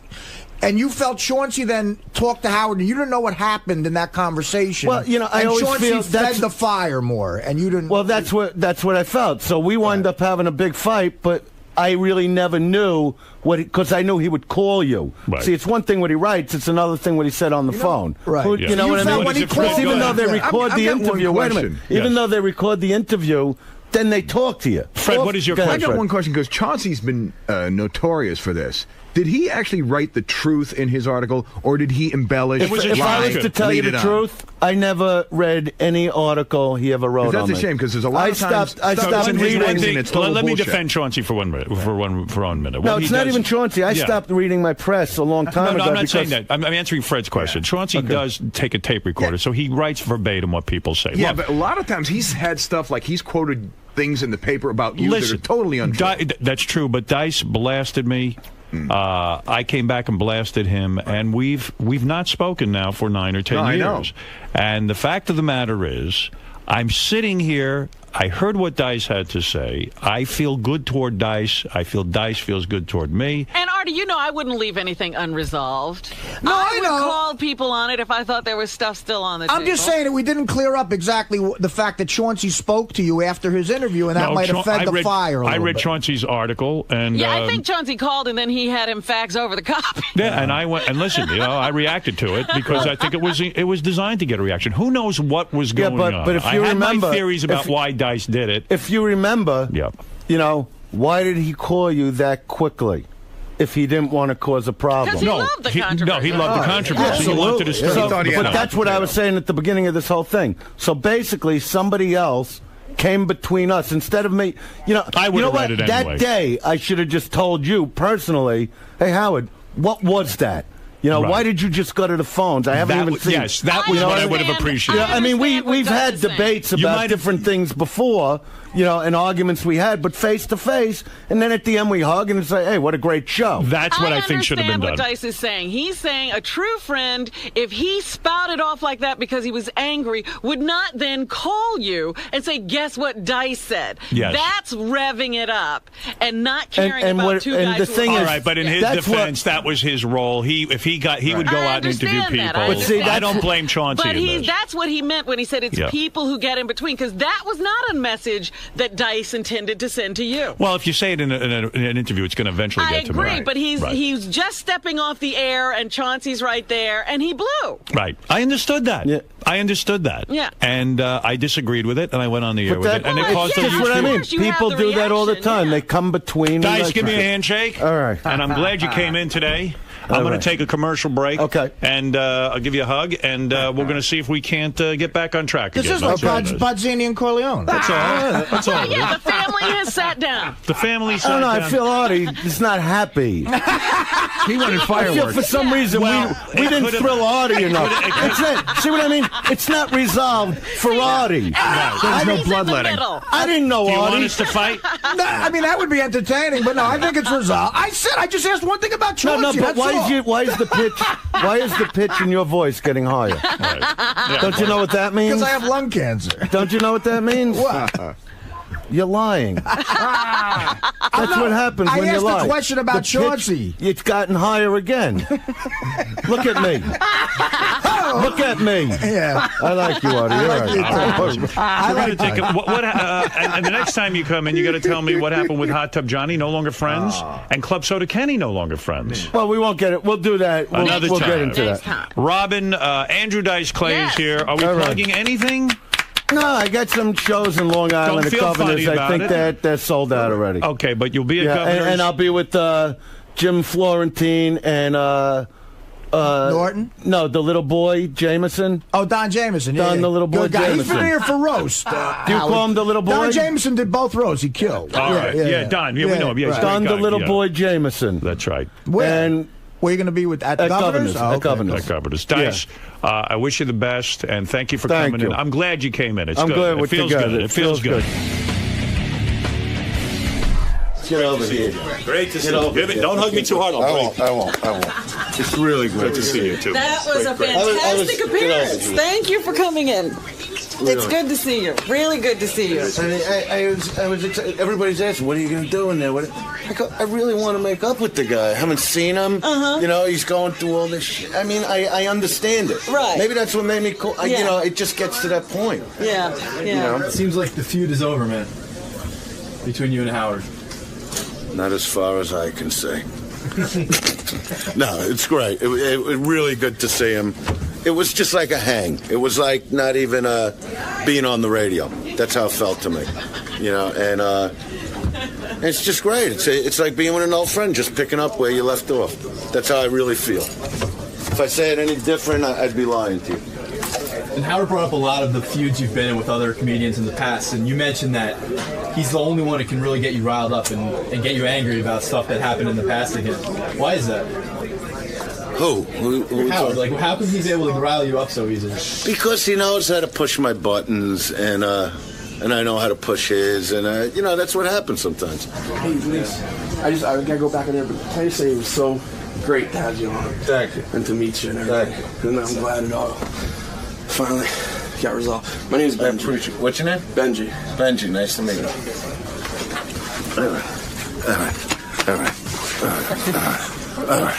All right, Benji. Please don't. I know the goof. Please, sir. How about I bite your eyes out? Please. Get out of the room. Kiss me. Get out of the room. Just one kiss. Get out of the room. Just one? Just one kiss. Really? Just one, please. Yeah, you got it. Please. You got it. Just one kiss. How long has the goof got to go? Okay, thanks. All right. Don't kiss me again. Don't squeeze your ass. Gotta squeeze your ass. Alright, thanks, man. All right. Very good. Very good. You take care. You take care, right? You be good. Okay? All right. You take care. All right. You're gonna have to live, man. You're gonna have to.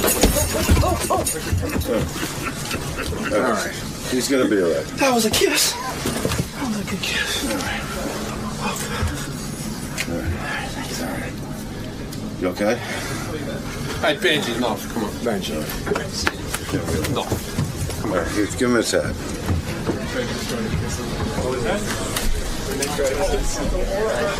Benji, what happened? You tried to kiss Dice on the lips? Why would you do that? I was overwhelmed. You were happy to see him? You're a fan? I think he's funny. He's never was one of my favorite comedians, but I think he's very funny. So why did you try to kiss him? Because he just... What would you do to your favorite comedian? Are you a star effer? I blew him. I blew him. I'm not a star effer, a star kisser. Who's your favorite comedian? Kinnison, Eddie Griffin, Dave Chappelle. I've never seen you try to kiss any one of them. So what happened when you kissed Dice? Did he freak out? We didn't get tongue or anything like that. You kissed him on his lips? No, I didn't get that far. How far did you get? Third base? Close. We were close. And then Did you move in and then he just pulled back? We had a nice hug. Yeah. And then he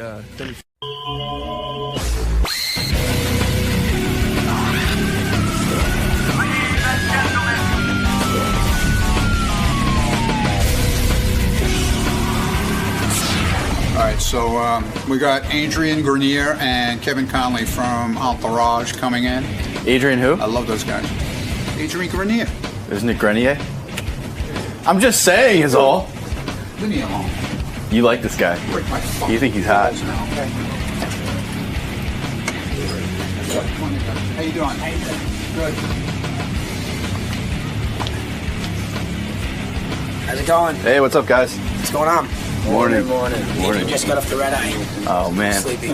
Throwing you right into the... Right into the wine pit. Yeah. The wine pit. So you guys still psyched, though, even though it's so early? Yeah. Yeah, he got his coffee, though. Right this way. Right this way, guys. Oh, look, the fruit plate. The fruit plate is it? They got the fruit plate. So you guys know if there's a fruit plate, you've made it. Yeah, that's it. This is it. We thought that if we weren't Tom Cruise, we weren't going to get one. No, you guys have made the list. We did. Nice. Yeah, that's a great... That is a very sexy fruit plate. So what's going on? You guys have a coffee table book coming out? We do. Is it a coffee table? It's a coffee table, yeah. It was good. Have you looked at it? I have. It's actually a really great book. And it's not just because I'm in it, but that does help. Right. No. It's actually pretty well done. It is. That's all right. It's very fanciful. All right, guys. Have fun with Howard today. We will. We're very excited. From Entourage, Adrian Grenier and Kevin Conley. It's actually Grenier. Adrian Grenier. Okay. Yeah. Yeah, that's a tough one. I never knew how to pronounce that either. Yeah, these guys are on the hit show Entourage on HBO. There's the boys. There they are in the flesh. Man. What's up, guys? How you doing? Hey, fellas. Good to have you on here. Glad to be here. I like the pronunciation. Grenier. Grenier is the right way to say it. Grenier. Is it? That's No, it's Grenier. You don't Well, even how do you say it? I don't know. Your co-star doesn't even know how to say it. It's Grenier. It's Grenier. I thought it was Grenier. Grenier. Why would it be Grenier? Because Will researched it and found out. And Oh, so evidently, you're wrong. Adrian, you don't even know how to say your own name. Is it Grenier? It's Grenier. It's Grenier. My Yeah, mom it's calls an it Grenier, and affirmative. I can't believe it. She does it every single time. My mom says the same thing. Yeah. Grenier. You know, Boys, in year 5, everyone in Mary Tyler Moore's show knew how to pronounce their own name. Yeah, when Entourage was first coming out, I remember we spoke. We had you in with Mark Wahlberg, Mark yeah. With Marky Wahlberg, yeah. Mark. And now the show's a huge hit. Did It you was like the first episode or something. But did you believe it would really be a hit? Did you really think it would be this big? Not as big as it is, no. It's pretty shocking. But yeah, at the time, it was like, I think 1 or 2 episodes had aired. What had you done up until then? I mean, you weren't that well known, right? I wasn't. I mean, I had done Unhappily Ever After. We talked about Bobcat Goldthwait. And, Right. Yeah, that's yeah. Kevin. Kevin has quite a sexual history. He was dating a very hot chick named Nikki Cox. Yes. And Bobcat Goldthwait stole her. Swiped her out from her. Yeah. And And then this chick- Jay Moore swiped her from him. Is he now married They're to married, her? yeah. She's a very hot chick. She is, in fact, I remember Artie met her once when he was working on the set of I worked the with her Norm for Show. a year. The Norm Show, yeah. And she'd show up in like a 12-year-old boy's T-shirt, like one of those guinea T-shirts. Right, the little She baby would Jesus. rehearse. And she would distract the crew. They had to tell her to put some clothes on. Fuck the Did they crew. really have to tell her to put clothes on? No, Marty? well, no. What happened was I worked with her for a full year, and she would rehearse. First of all, she had this enormous black guy who was her bodyguard. Clay. Clay. Yeah, Who is she I mean, from Well, you she- guys? She had to Stalkers. have a bodyguard She had at all se- times. She had stalkers. She had a real, like, serious problem with a stalker years ago. Okay. When And you this lose- guy is so intimidating, but she would show up. At the time, she was 21. And she would show up to rehearsal with like a 12-year-old boy's guinea T-shirt on. Wow. And fuck the crew. Me and Norm said, listen, we can't act as it is. We're trying to act here. I mean, I can't. We She might have been the reason that show got canceled. That probably is right. We had to switch our names in the cast to our real name. Like, I originally had a different name. Kevin, how devastating is it when you lose a girl like that to Bobcat Goldthwait? It was not my finest. It's not one of my finest moments. How did We've you tell made up- you? We've made How up did- since how did- then. How did it affect your working with him, though? We did actually another year like that with them Wow. together. Yeah. So Yikes. How did she tell you? I read it somewhere or something. Oh, Even you're worse. kidding. Yeah. It's a terrible thing. It's a terrible thing. And now she's dating Jay Moore. She's married to Jay Moore, who's a nice guy. Listen, that was like 10 years ago, 12 years ago. I mean, I've been to hell and back since then. But was this going on behind your back for a while? Is that what you're I mean, saying? always assume that it is. If you think it's not, you're just in denial. I'll have you know I will never Whether do or that not to it you, was, Kev. yeah, thank you, Adrian. Adrian gets lots of women. We're going to get I to don't his, need your women. We're going to get we're going to get to your resume. I imagine it is not very difficult for you to get women.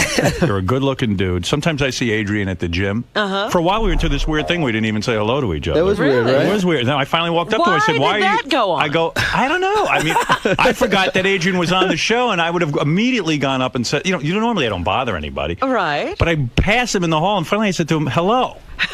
It was an awkward hello, as I recall. Yeah, because I was like, well, maybe I did something bad to this guy or something. I don't know. What gym? I think we were What's just the trying to gym let we each go other. to? I mean, we were both like, in Giving each other your space or sweat. something? Yeah, but I didn't want to bother you. You didn't want to bother I me. don't want to bother anybody, but it was good that we said Besides, you're hello. not a woman. Why should he bother with you?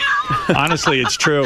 I thought it might be refreshing. Why should he waste his time being charming to you? All right, let me slow this down the for back, a second. maybe, because right? I got a lot to talk to you guys about. And Adrian will get to your list. But as long as Kevin started with Hey, the let's women. start with Kevin, since we All know right. him better. Kevin, recently, though, and this is an important topic to bring up with you, you happened to be at the MTV Awards I was at the MTV. So was when Adrian. Kid Rock, Adrian was there as well, but you were an eyewitness to Kid Rock and Tommy Lee fighting. It was reported in all the newspapers that Pam Anderson was there and Kid Rock and Tommy Lee got into a fight. What did you see that night? What was your eyewitness account? Okay, now, I mean, I don't want to incriminate. I don't want to incriminate anyone. Am I going to get in trouble? Are there charges? Are there No, charges? the truth will set you free. What did you see that night? That's all I'm asking you. Okay. I saw, Kid Rock. We were all at one table. And, Adrian, you were there. You have an eyewitness account as well. Are you going to chime in? You here? saw it too? Yeah, we were both sitting there. Now, did the police interview you guys afterwards? No. They did not. Why not? Why wouldn't they interview? I don't think there have been any charges. Oh, okay. That's good. I was actually mesmerized by the performance on stage. That's the one thing why most people didn't really see what was going on, because Alicia Keys was on stage and she was killing it. Phenomenal. Really, I find her a little boring. Not this night. She was not. She was good. Nothing boring about what she was And she lost weight, did she not? She just better. looked great. The performance, everything that she was doing was unbelievable. So all eyes were on her. Not to mention we were right there, so she's like standing on top of us. So why are these two fighting? First of all, listen, I don't know Tommy at all. Kid Rock, to me, was like one of the coolest dudes. I could not believe it. I was very impressed with him. He just was like He's a very nice normal guy, you know, and he was sitting there, and I guess Tommy Lee came over. Right. And sat down sat next to him, and Kid Rock sort of, just dicked him. Yeah. I mean, I don't know how else to say Was it a sucker punch? No. Not that I saw. Well, all right, let me take you through this. You're sitting at the table, you're minding your own business. Tommy Lee walks over to Kid Rock's table and plunks his ass down in the seat next to Kid Rock. Now, the other thing to keep in mind is we're all sitting in our, Kid Rock is sitting in his assigned seat. Right. It's not like Kid Rock was looking for anything. That was his seat. He was there for 2 hours. He was there the whole night. Tommy Lee walks over, sits down right next to him, which is going to be tough because here they were married to the same woman. A lot of mean things were said. Did he say anything? It looked to me like I don't think that Tommy Lee really even realized he did it. He did it. And then Kid Rock and they had this look of like... Did Kid Rock stand up or did he remain seated? Tommy Lee stood up first, I believe. Kid Rock said something to him like, get the fuck out of here. Get up and get out of here. Something like that. And then Kid Rock hauled off and punched him in the face. That's how it looked to me, yeah. Did Tommy say anything at all? He didn't really have much time to say much of anything. Did Tommy go down from the punch? It happens. One thing, the other thing is the security there was amazing. Yes. Security. It was like a half a second. And now, there let was me ask you people something everywhere. else. Did Kid Rock check the security before he took the punch? And then Kid Rock, Kid Rock just got up and sort of walked out with a bunch of security guards. It was pretty. Wow. It was really one of the coolest things I've ever seen, to be totally honest with you. To see Kid Rock punch Tommy Lee in the face was probably better than what was going on stage. While Adrian was staring at the stage, you got to see the real. I'm a music lover. You are. I mean, I he likes the caught violence. it out of the corner of my eye. But the funniest thing was then Puffy and all the rapper guys were like, they said you got to stop violence in rock and roll. But Kevin, you do like violence. You have been involved in fights. I was nothing. Did you not punch Oil Air Brandon Davis in the face? Now everybody can't stand him. I mean, he is an obnoxious rich kid. Why did you punch him in the face? How did that occur? Why not? Right. Honestly, he's I obviously dated Nikki for years, and they're that's not obvious. You dated Nikki Hilton. Right. Now let me understand this. When you date one of the Hilton sisters. Yeah. That's a very wealthy girl, right? Correct. Does she pay for stuff? No, well, no. I mean, why should she pay for stuff? Because she has more money than Kevin. Take her out. I mean, Kevin's making okay money. He's working for HBO. He ain't a millionaire. We know that HBO is very cheap. Right. They've been good with us. Have been good. Adrian, have they been good with you? They've been all right. They've been all right. You're not. I don't see you doing any dancing. I don't have anything to compare it to. Okay. All right. Fair enough. Now, yeah. I mean, no. Listen. I mean, I earn enough living to where. Do I pay for dinner? Of course. Would I do that kind of stuff? He used to have to compete financially with her a little bit. As I recall, he spent a lot of money on gifts because he had to sort of show her that Kevin Dillon used to say, "You're setting the bar too high early, bro." And you would hang out with Paris Hilton and Nikki Hilton. That's got to be a great, fun scene for you, right? Yeah, and the whole family. They were always very nice to me. It'd be easy to sit here. Where it shows, though, is like on vacations. Correct. Well, no, not only that. They took me away for they took me away for Christmas vacation. Money. But that was her dad. We could probably Rick, do a whole interview just on this aspect of your life because it's fascinating to bag one of these Hilton sisters and hang around in the whole thing. Yeah, they're nice. They're actually really nice girls. They hate me now. Did they hate you now? Why do they hate you now? Well, no, it's gotten better. I mean, they hated me for a while. But why? Because you broke up? Yeah, I mean, we just had an ugly breakup. But why did she think you were going to marry her?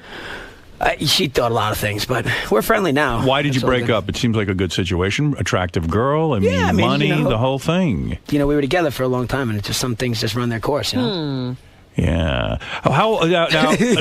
Run their course, huh? When you start banging her, was this before Entourage? Actually, yeah. No kidding. Yeah. So did you have to choose between the sisters? I mean, you go out. Do you have to say, should I go for Paris or Nikki? No. Who's got the tighter vagina, Nikki Cox or Nikki Hilton? Oh dear. Come on, let's get that. Dear. Who's tighter? Who's better in bed? Very good friends. Who's better in bed?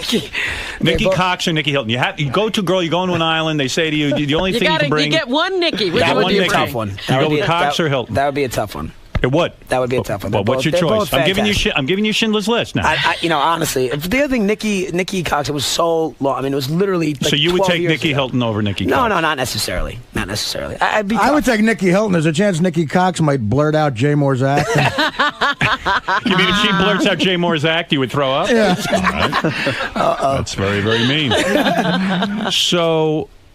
You'll never reveal which one goes the extra mile. I wouldn't. I wouldn't. Honestly, Nikki Cox, I don't remember. Who's more loving? No, that's a tough one too. Well, look, you've seen One Night in Paris, right? Neither of them are loving. No, they both are. Listen, honestly, I get along pretty well with both of them at this point. Nikki Cox and I, are really, and Jay Moore too. Jay Moore's a good guy. But wait a minute, Kevin. You've seen One Night in Paris. I actually haven't seen One Night in Paris, but I'm friends with Rick Solomon's a friend of mine. Is that Rick Solomon's an old friend of mine. Is he a nice guy? Very nice guy. And what do you think of him marrying Pam Anderson? I think he seems happy. Really, really. You think that's real? No, I don't think it's real. I know it's real. He's a good friend of mine. Did there come a time when you saw both of the Hilton sisters naked together? No. That never happened. Never happened. You never saw them nude. No.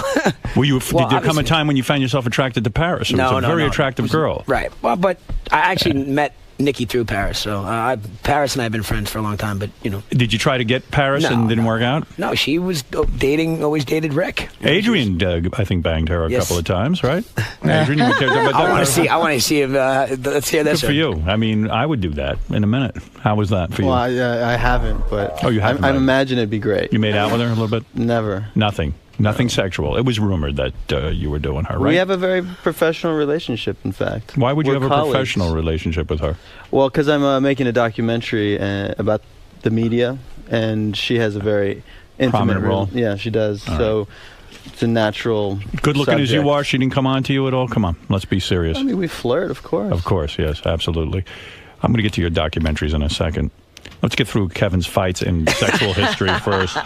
Yeah, because you got right off of him socking the guy. I don't know how. Yeah, I don't know how we got off that. So when you punch this Brandon Davis character, who is a very, I guess, obnoxious guy, what happens there? Why would you punch him in the face?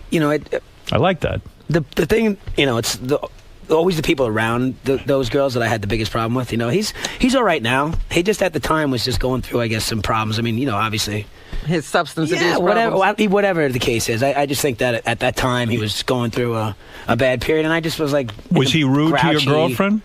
No. Was that why you punched him? No, he was being rude to me and just about. And I just what would someone say to you to get you fat ticked off? We were just at work and we worked late, and I showed up and I just was like sober. I was like, everybody else was like kind of drunk, and I was just kind of sitting there, and I don't know. He was going to prove to the crowd that he's going to show everyone how hip he is by insulting you. He was insulting everybody. I see. Yeah, but since then, and then you walk up to him with a closed fist and you just smack him right in the head, right? Well, not really. I like that. The story's gotten better with time, but Did you knock him out? No. What did he do? Did he cry? Was it as cool as Chris Rock and Tommy Lee? It was Kid Rock. Or Kid Rock. Unfortunately, it was not as cool as the Kid Rock Tommy Lee. Have you done that a lot in your real life? What? Punch someone in the face? No. Do you ever have to go to anger management? No. Never had to do that. That's never been a thing. All right, now what about the time you punched out pro skateboarder Chad Muska at a club after... Where do you guys get this? He made a crack about Nikki, your girlfriend, Nikki Hilton. Right. And you punched him out. That's very manly. What happened there? Chad's actually a good friend of mine. You punched him out? No, but he was out of control. He was out of control. But he's apologized. What did he say? Tell me what he said. I mean, I shouldn't be saying this. But what? Yeah, I mean, this is satellite, right? We can say whatever. Yeah, you can say whatever you want. He was in the DJ booth and he was like blurting things out to everybody for everybody to hear. Like, Nikki, I want to suck your tits. A vagina. Yeah, something like that. Nikki, I want to suck your vagina. Is that what the DJs say now? The C word? No, the P word? P word? Pussy. Yes. All right, let me help you with this because we're playing Mad Libs. Make sure, right. You're saying like... he yelled out over the loudspeaker. Not over the loudspeaker, out to the crowd. Nikki, I want to suck your pussy. That Correct. set you off. Wow. I mean, would it not? Honestly, I would like to suck Nikki's pussy. Don't punch me. But the worst thing is he and I are friendly. I mean, I got him on Entourage. Right. He was the guy that Kevin Dillon beats up his the car with the golf club. Oh yeah, okay. So I'm the one that got him that job. So he and I are friendly, but it was just one of those things, you know. All right. We were fine like a couple weeks ago. But once you gave him the shot in the face, he calmed himself down, and that was the end of that. Right. Boy, good for you. And then he called, and like the next day, he like apologized, and I could have handled that differently, obviously. Where did he punch him? In the nose or in the jaw? Be more specific. He was through a little crack in a window. I don't even know.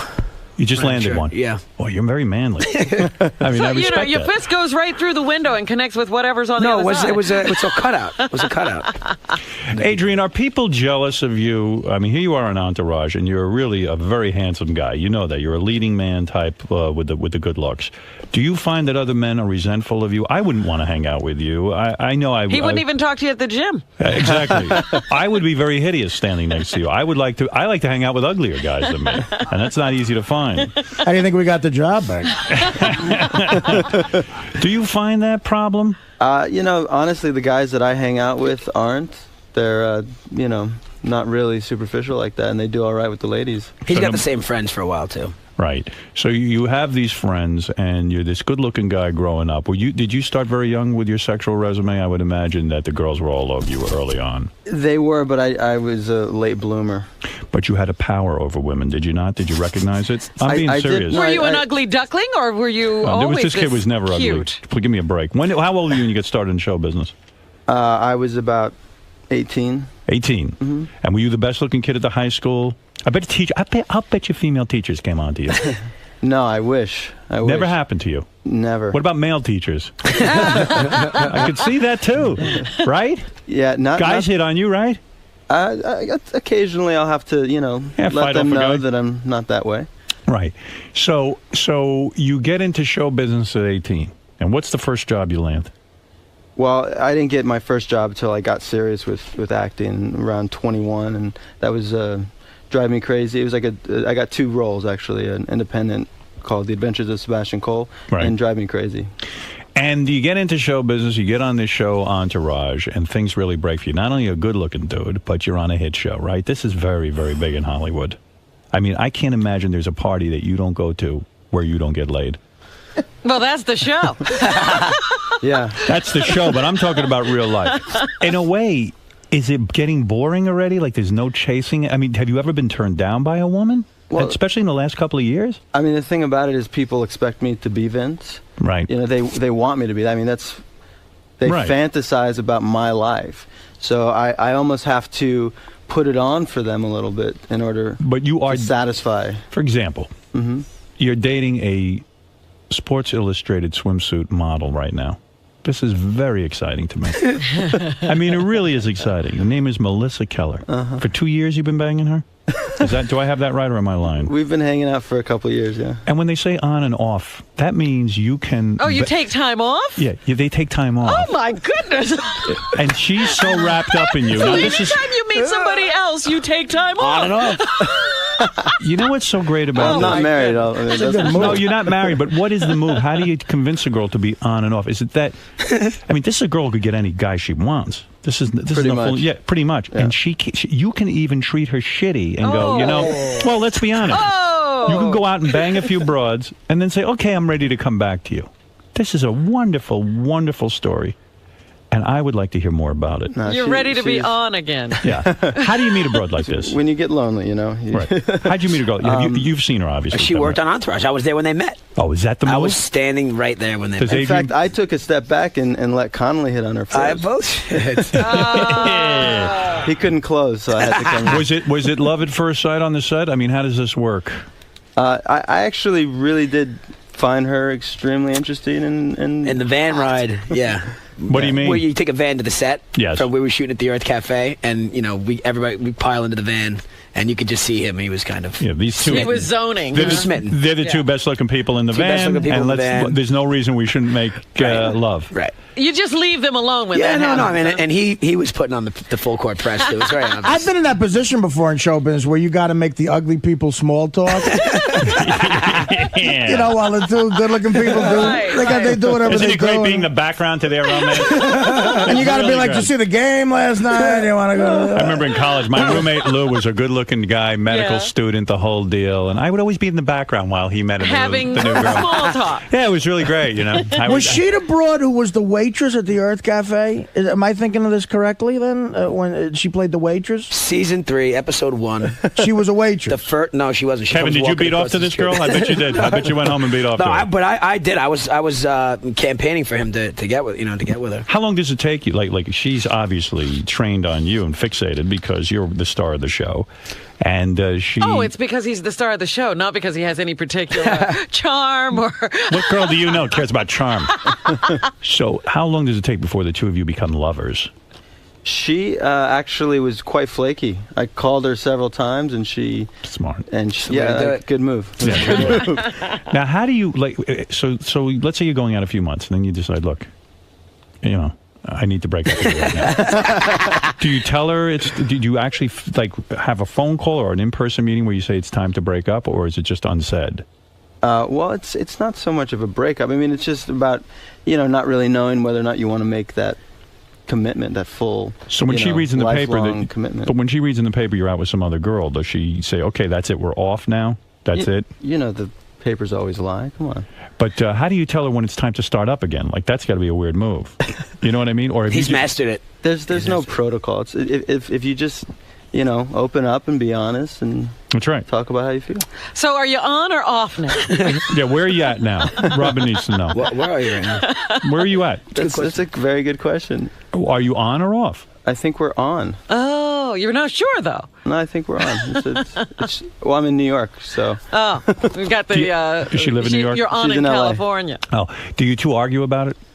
Is it a source of because it sounds to me like she's dating you and you're on and off again? No, I'm very open. Like she can do whatever she has to do to find No, you're what not. she needs If you to find. saw her with another guy, you'd have a Would you hard be time. upset? Yeah. I work on my jealousy, but I'm not a very jealous person. Do you love by her? nature? Are you in love with her?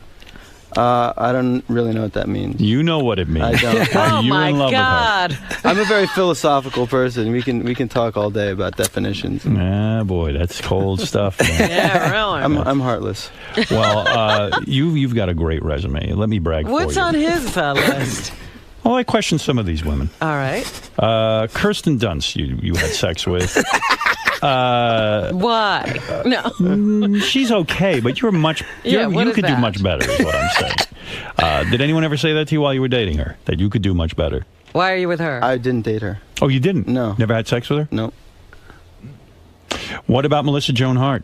No. Never had sex. Because I was No, going to no. say you're way. You're she's not even in your league.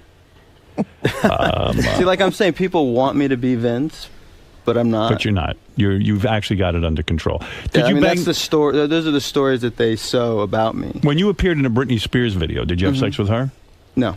Wow. Well, look at the self-control you have. Wait a minute. So not while the video was going on, but after? Well, she was quite young at the time. Oh, right? was she? Like, By the way, Adrian's got a pretty interesting story. He did a documentary about. I saw that documentary. I never saw the documentary, but I heard you interviewed about it, and it's kind of a sad story. Yeah. Your mom and dad were hippies, and they lived on some commune. Yeah.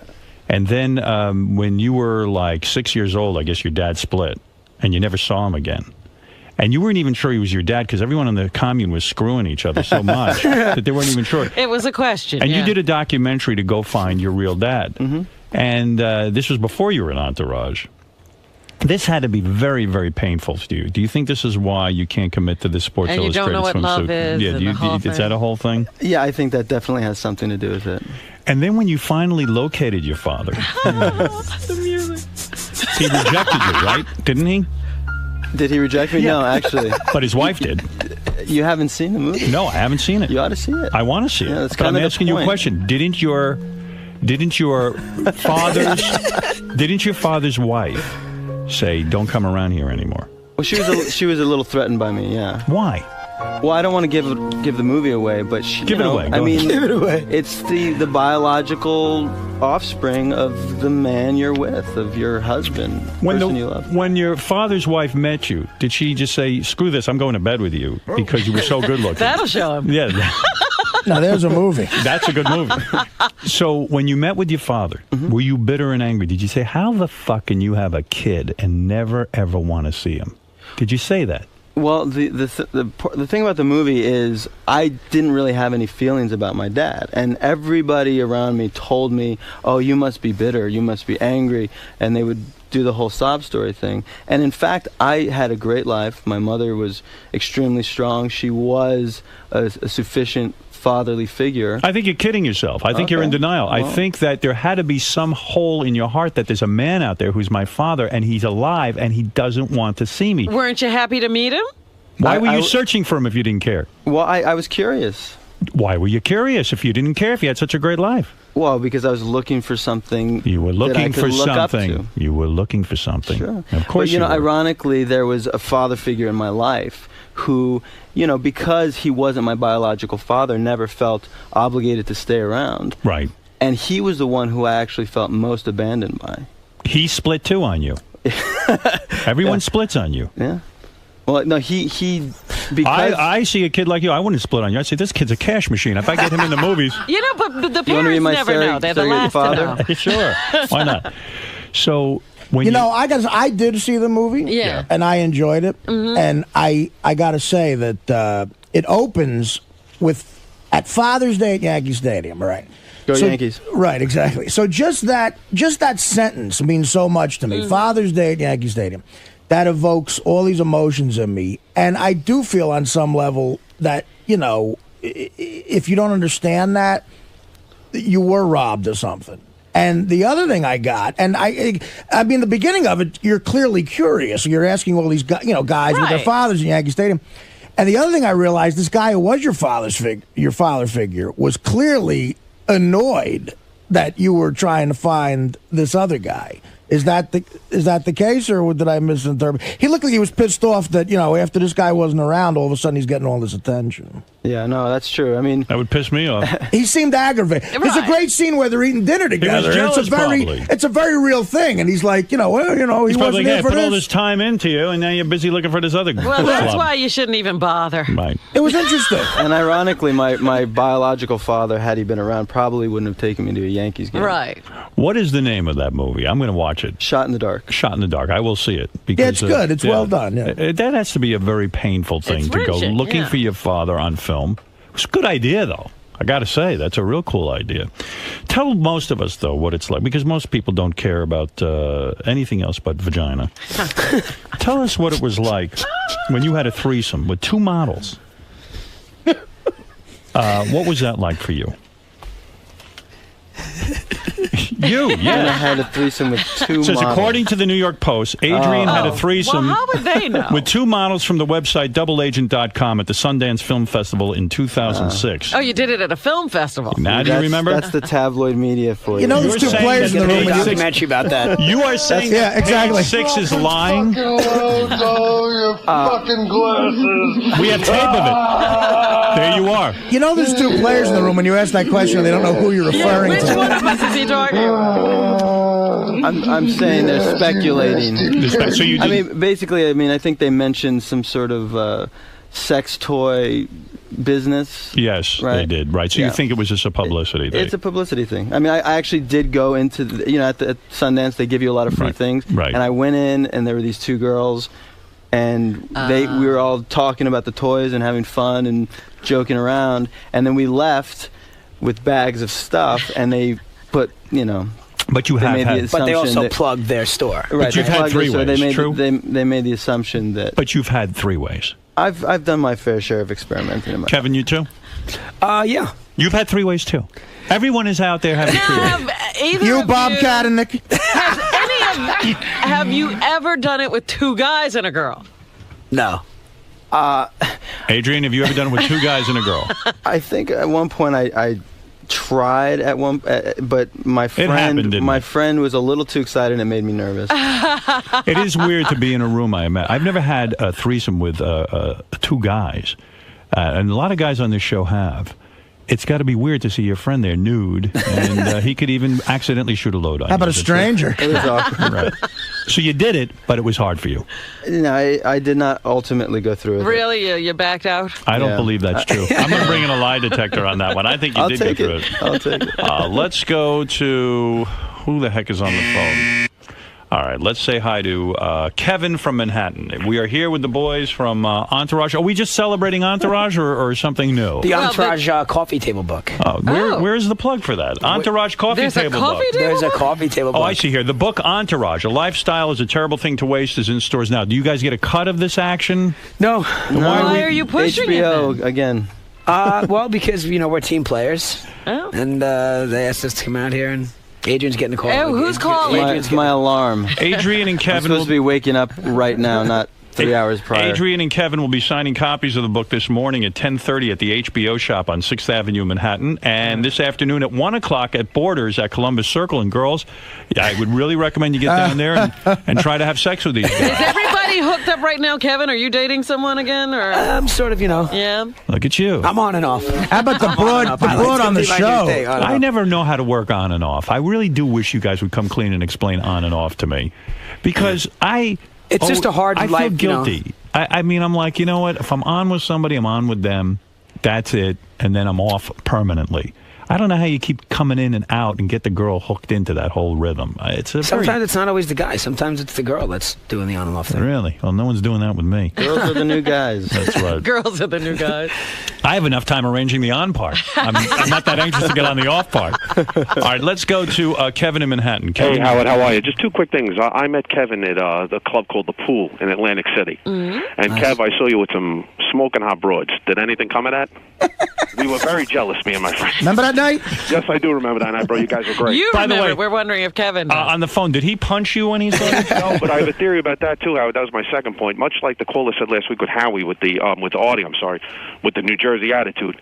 Kevin is a typical Irish boy from Long Island, because I'm an Irish guy from Long Island. We're the same way. You cross us, and that's it. It's all over. It's game on right away. That's all. You punch someone, and that's it. I mean, listen, I would punch people, too, but I'm too much of a You're pussy. afraid. That's why I'm afraid. I'm afraid I'll get beat up. I grew up with Irish families who will beat the shit out of each other. Yes. Yeah. Did your family beat the shit out of each other a No, lot? I mean, my brother is actually a cop in Suffolk County. He's a detective, so, and he's big. He's far bigger than I am, so that was never really much of a match. So right. I would never want to do that. But no, the I'm Atlantic a typical City thing. Jewish guy from Long Island. I sue people all the time. Constantly, I bring them into court. Yeah. The Atlantic City thing was fun. It was a good. That was a good Kevin. That was a Kevin great Dillon night. Great night, it was bro. a good time. So you remember these girls? Yeah, no, they were nice girls. Yeah, and do you keep in touch with them? Are you on and off again with them? I keep in touch with them, though. All I actually do keep in touch with one of the girls I met that night. Yeah. Let's go to Amy. Amy, you're on the air in Baltimore. Oh, my gosh. I can't even believe I'm talking to you. I've been calling for 10 years. Howard, Robin, I love you. Artie, I love you. And you guys, I love the show. I want to know if you really smoke weed on that show. And if you don't, what is it that you smoke? It's not weed. It's not real weed. You can't smoke real weed. It's at 7:30 in the morning. Besides the fact that it's illegal. Do you guys do weed in real life? Do you like smoking weed? I did years ago. It kind of faded. Adrian, you're not into weed? I do, but I don't inhale. Let's go to Jamie. Jamie in Worcester, Mass. Go ahead. Hey, how's it going, guys? What's up? One word for Massachusetts. Anyway, hey, Nikki Clark, did she have big tits back when you dated her, or did Kevin, that's a legitimate question. When you were dating Nikki Cox, did she have big boobs? Yes. She did. Yes. Were they hey, fake? No. They were not. They were real. No, they ain't fake. Wow, that's. Yeah, oh my God, Howard. What's it like when you the first time you get inside a girl like that? Do you say, "Oh my God, let me pinch myself"? Acting was the right career. I'm meeting these hot chicks. Yeah, you do. Basically, and she was obviously way out of my league, especially at that time. She was unbelievable, and at the time, I mean, seriously, she was like one of the most beautiful girls. Why isn't she the biggest star in the world? If she's that hot? She was at that time like the hottest. When you one of the hottest girls. When you first got her, how old was she? Howard. Like 17. Yes. Are you serious? Look at you. Howard. Did you have anal sex with her? No. You did not have anal sex. 17's young for anal sex. It is young, yes. Robin was And we handling lived anal together. sex. How old were you? Your first anal I sex? was 25. 25. Yeah, you need to be with a 25-year-old to introduce that kind of. No, food. because by the time I met her, she was only 21, and that would have been in the.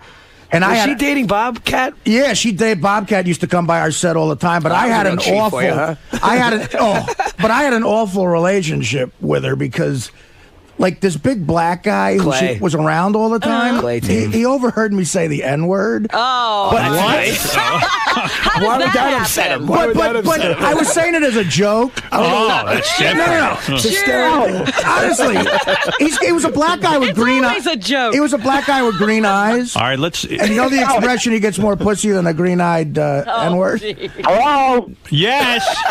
I don't know. We answered the question, Jamie. Are you the Irish guy? I'm going to beat the fuck out of you. Celeste is on the phone. She says she'll have an orgasm if she talks to Adrian and Kevin. Go ahead, Celeste. Oh, God. Oh, God. No, I can't believe you guys are on there. I'm so happy. Is Celeste, Celeste the older woman? Celeste, let me ask you something. Are you touching yourself right now? Masturbating. Are you in your wheelchair? No. Do you want the guys to talk dirty to you? Yeah. Would you actually orgasm on the air? Oh, yeah. You would. She doesn't sound bad. Oh, please. No. I don't hear you orgasming. Guys, say something sweet Celeste. and sexy. Go ahead. Talk to her. Adrian, please. you talk to him, buddy. Adrian, go ahead. Hi, Celeste. Hi. Nice. Very orgasmic. Celeste, get into it with Adrian. Come on. Let's go. He loves this stuff. Celeste, what do you dream of doing to him? I dream of sucking his cock. Oh, God.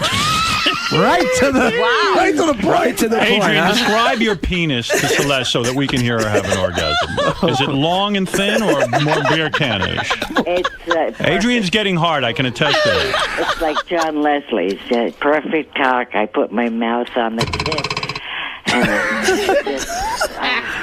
Well, I'm blushing. Go on, Celeste. I'm uncomfortable personally. Adrian, are you Very uncomfortable with phone sex? On the radio, yes. Really? Yes.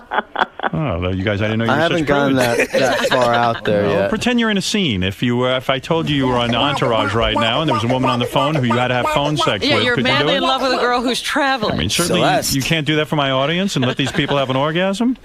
Very selfish of the two of you. I'm a little. I'm not good at improv. All right, let's go I to just Rich. froze up. Rich, go ahead. I wanted to help her. script. I wanted to help her. I just froze up. Yeah, Kevin, are And you... by the way, Celeste, I will give you 8. 19-year-old? Wait, say again, Rich. Yeah, I was wondering, is it true that Kevin's banging that hot 19-year-old from Dancing with the Stars, Juliana? If you are, I want to smell your fingers. Are you dating the girl from Dancing with the Stars? Which girl is the that? The blonde, the young 19. Are you son of a bitch? She's my fave. I met her, and I mean, I just met her. You banged her? I just met her, but she's amazing. Are you going out with her? I've gone out with her a couple times, yeah. Oh, my I've gone out with her a you couple times. motherfucker. But I love her. This guy wants to pleasure No, himself. Punch me in the face because I'm about to say something. No, she's amazing. She's amazing. Wait a second. Hold it a second. You're dating the blonde I didn't chick say I'm on- dating. Don't That chick scare has her the off. greatest. Don't scare her That off. chick has the greatest body I've ever seen. She's the on a most human being. amazing thing I've met in years. I would Now, marry is her. she a So would I. dancer or is she a So would I. contestant, Howard? I don't know. She is a professional dancer. Oh. She's 19. Who's she dancing with? The soap Elio, opera guy? the race car driver. Oh, the race car The race driver. car driver, who I think is trying to get in her pants too. I don't know. I don't know. What do you think? I mean, I don't know. I'm not How sure, did you but get a date with her? I met her out, and I just met her somewhere. And ironically enough, she said, "You want to dance?" I said, I don't dance. I didn't know that she was. And then I watched the show. I was like, wow, now I really don't dance. But I've gone out with her a couple times, and yeah, I mean, where do you take a girl like that? No, we went out to dinner a couple times or something. Look at you. You take her to dinner, huh? Then where do you go? Back to your Malibu Your pad? bachelor pad. You got a bachelor pad? What kind of pad you got? I got a house. I bought a house. You got a little house going, huh? Yeah, I got a Look nice at little you, house. son of a bitch. I didn't know you were in that league, man. I bow No, to she. you. Listen, she's fantastic. And I'm actively pursuing her, but who knows? What do you mean? Is she seen some other dudes? Are you on and off I don't again? know. I mean, I'm just trying to, What do? You kick your roommates out for the night? I don't Or have any roommates. You got your own place? Yeah. Look at you. I would hope they have their own joint by now. Adrian, have you met her yet? I haven't. I was just telling him about her in there. He hasn't brought her to meet the family yet. Do you watch Dancing with the Stars at all? I've never seen the show. How did he know? See Is this that caller? shit. Is that caller still I on hung there? up on him. How did he know? How did they know? I didn't know don't know. anybody. Probably at like you. I like her, soccer.com but I like or her. something. How do you meet a chick like that? You're I at the just met club. her. I met her out. Where are you out that you meet her? I met her at Hyde. Hyde. Hyde. That's a club? It's a club. Yeah, that's like the. Son of a gun. He actually picks up women in clubs. I see how they know. There's a picture of But you this and girl her is in Us Weekly. It's not in Us Weekly, is it? Yeah. Wow. This girl is a 10. She is a 10. She is a perfect. She's a perfect 10. She's a perfect. She's I'm going to tell you fantastic. something. She's fantastic. I think she might be a 12. She might if there's be. such a thing. Yeah. No, but Is she honestly, a moron or is she kind of got a she's bright? the sweetest, smartest. I mean, she's perfect. He's really laying it on thick, isn't he? Yeah, but He did say he must he was not have banged her actively yet. pursuing. I'm actively. That's the way it is. I'm So actively. you haven't banged her yet? No, of course not. I'm What do actively. you mean, of course not? I would get her on one night. I would say, I must have you. This but, is it. But I'm trying to. I would. I like her. I do. I can't believe. Did she say she likes you? I think no, but I think she does. I think she might a little bit. Has she seen some other dudes too? I don't think so. I mean, who knows? Again, you have to. You You've been never put speaking- anything past anybody. Do you speak to that her I've on the? learned. Do you speak to her on the phone every day? Yeah. You do. Oh, I do. Fuck. No, she's great. Who's hotter, her or Adrian's girl? The swimsuit model. One thing Adrian and I always said, we like to. Thank God. We Different like, types? It's so far one way, and it's like ridiculous how different. Yeah. So it's been. It's good. Yeah, it's great for work because who we talk to, it's like Yeah, I'm sure. opposite. I'm sure Adrian would throw up at the sight of this Dancing with the Stars. The real opposite. But generally, You kissed her already? No, I haven't. You did. You're lying. I mean, if he's but she's calling her great. the smartest person in the I world was too, gonna that's say,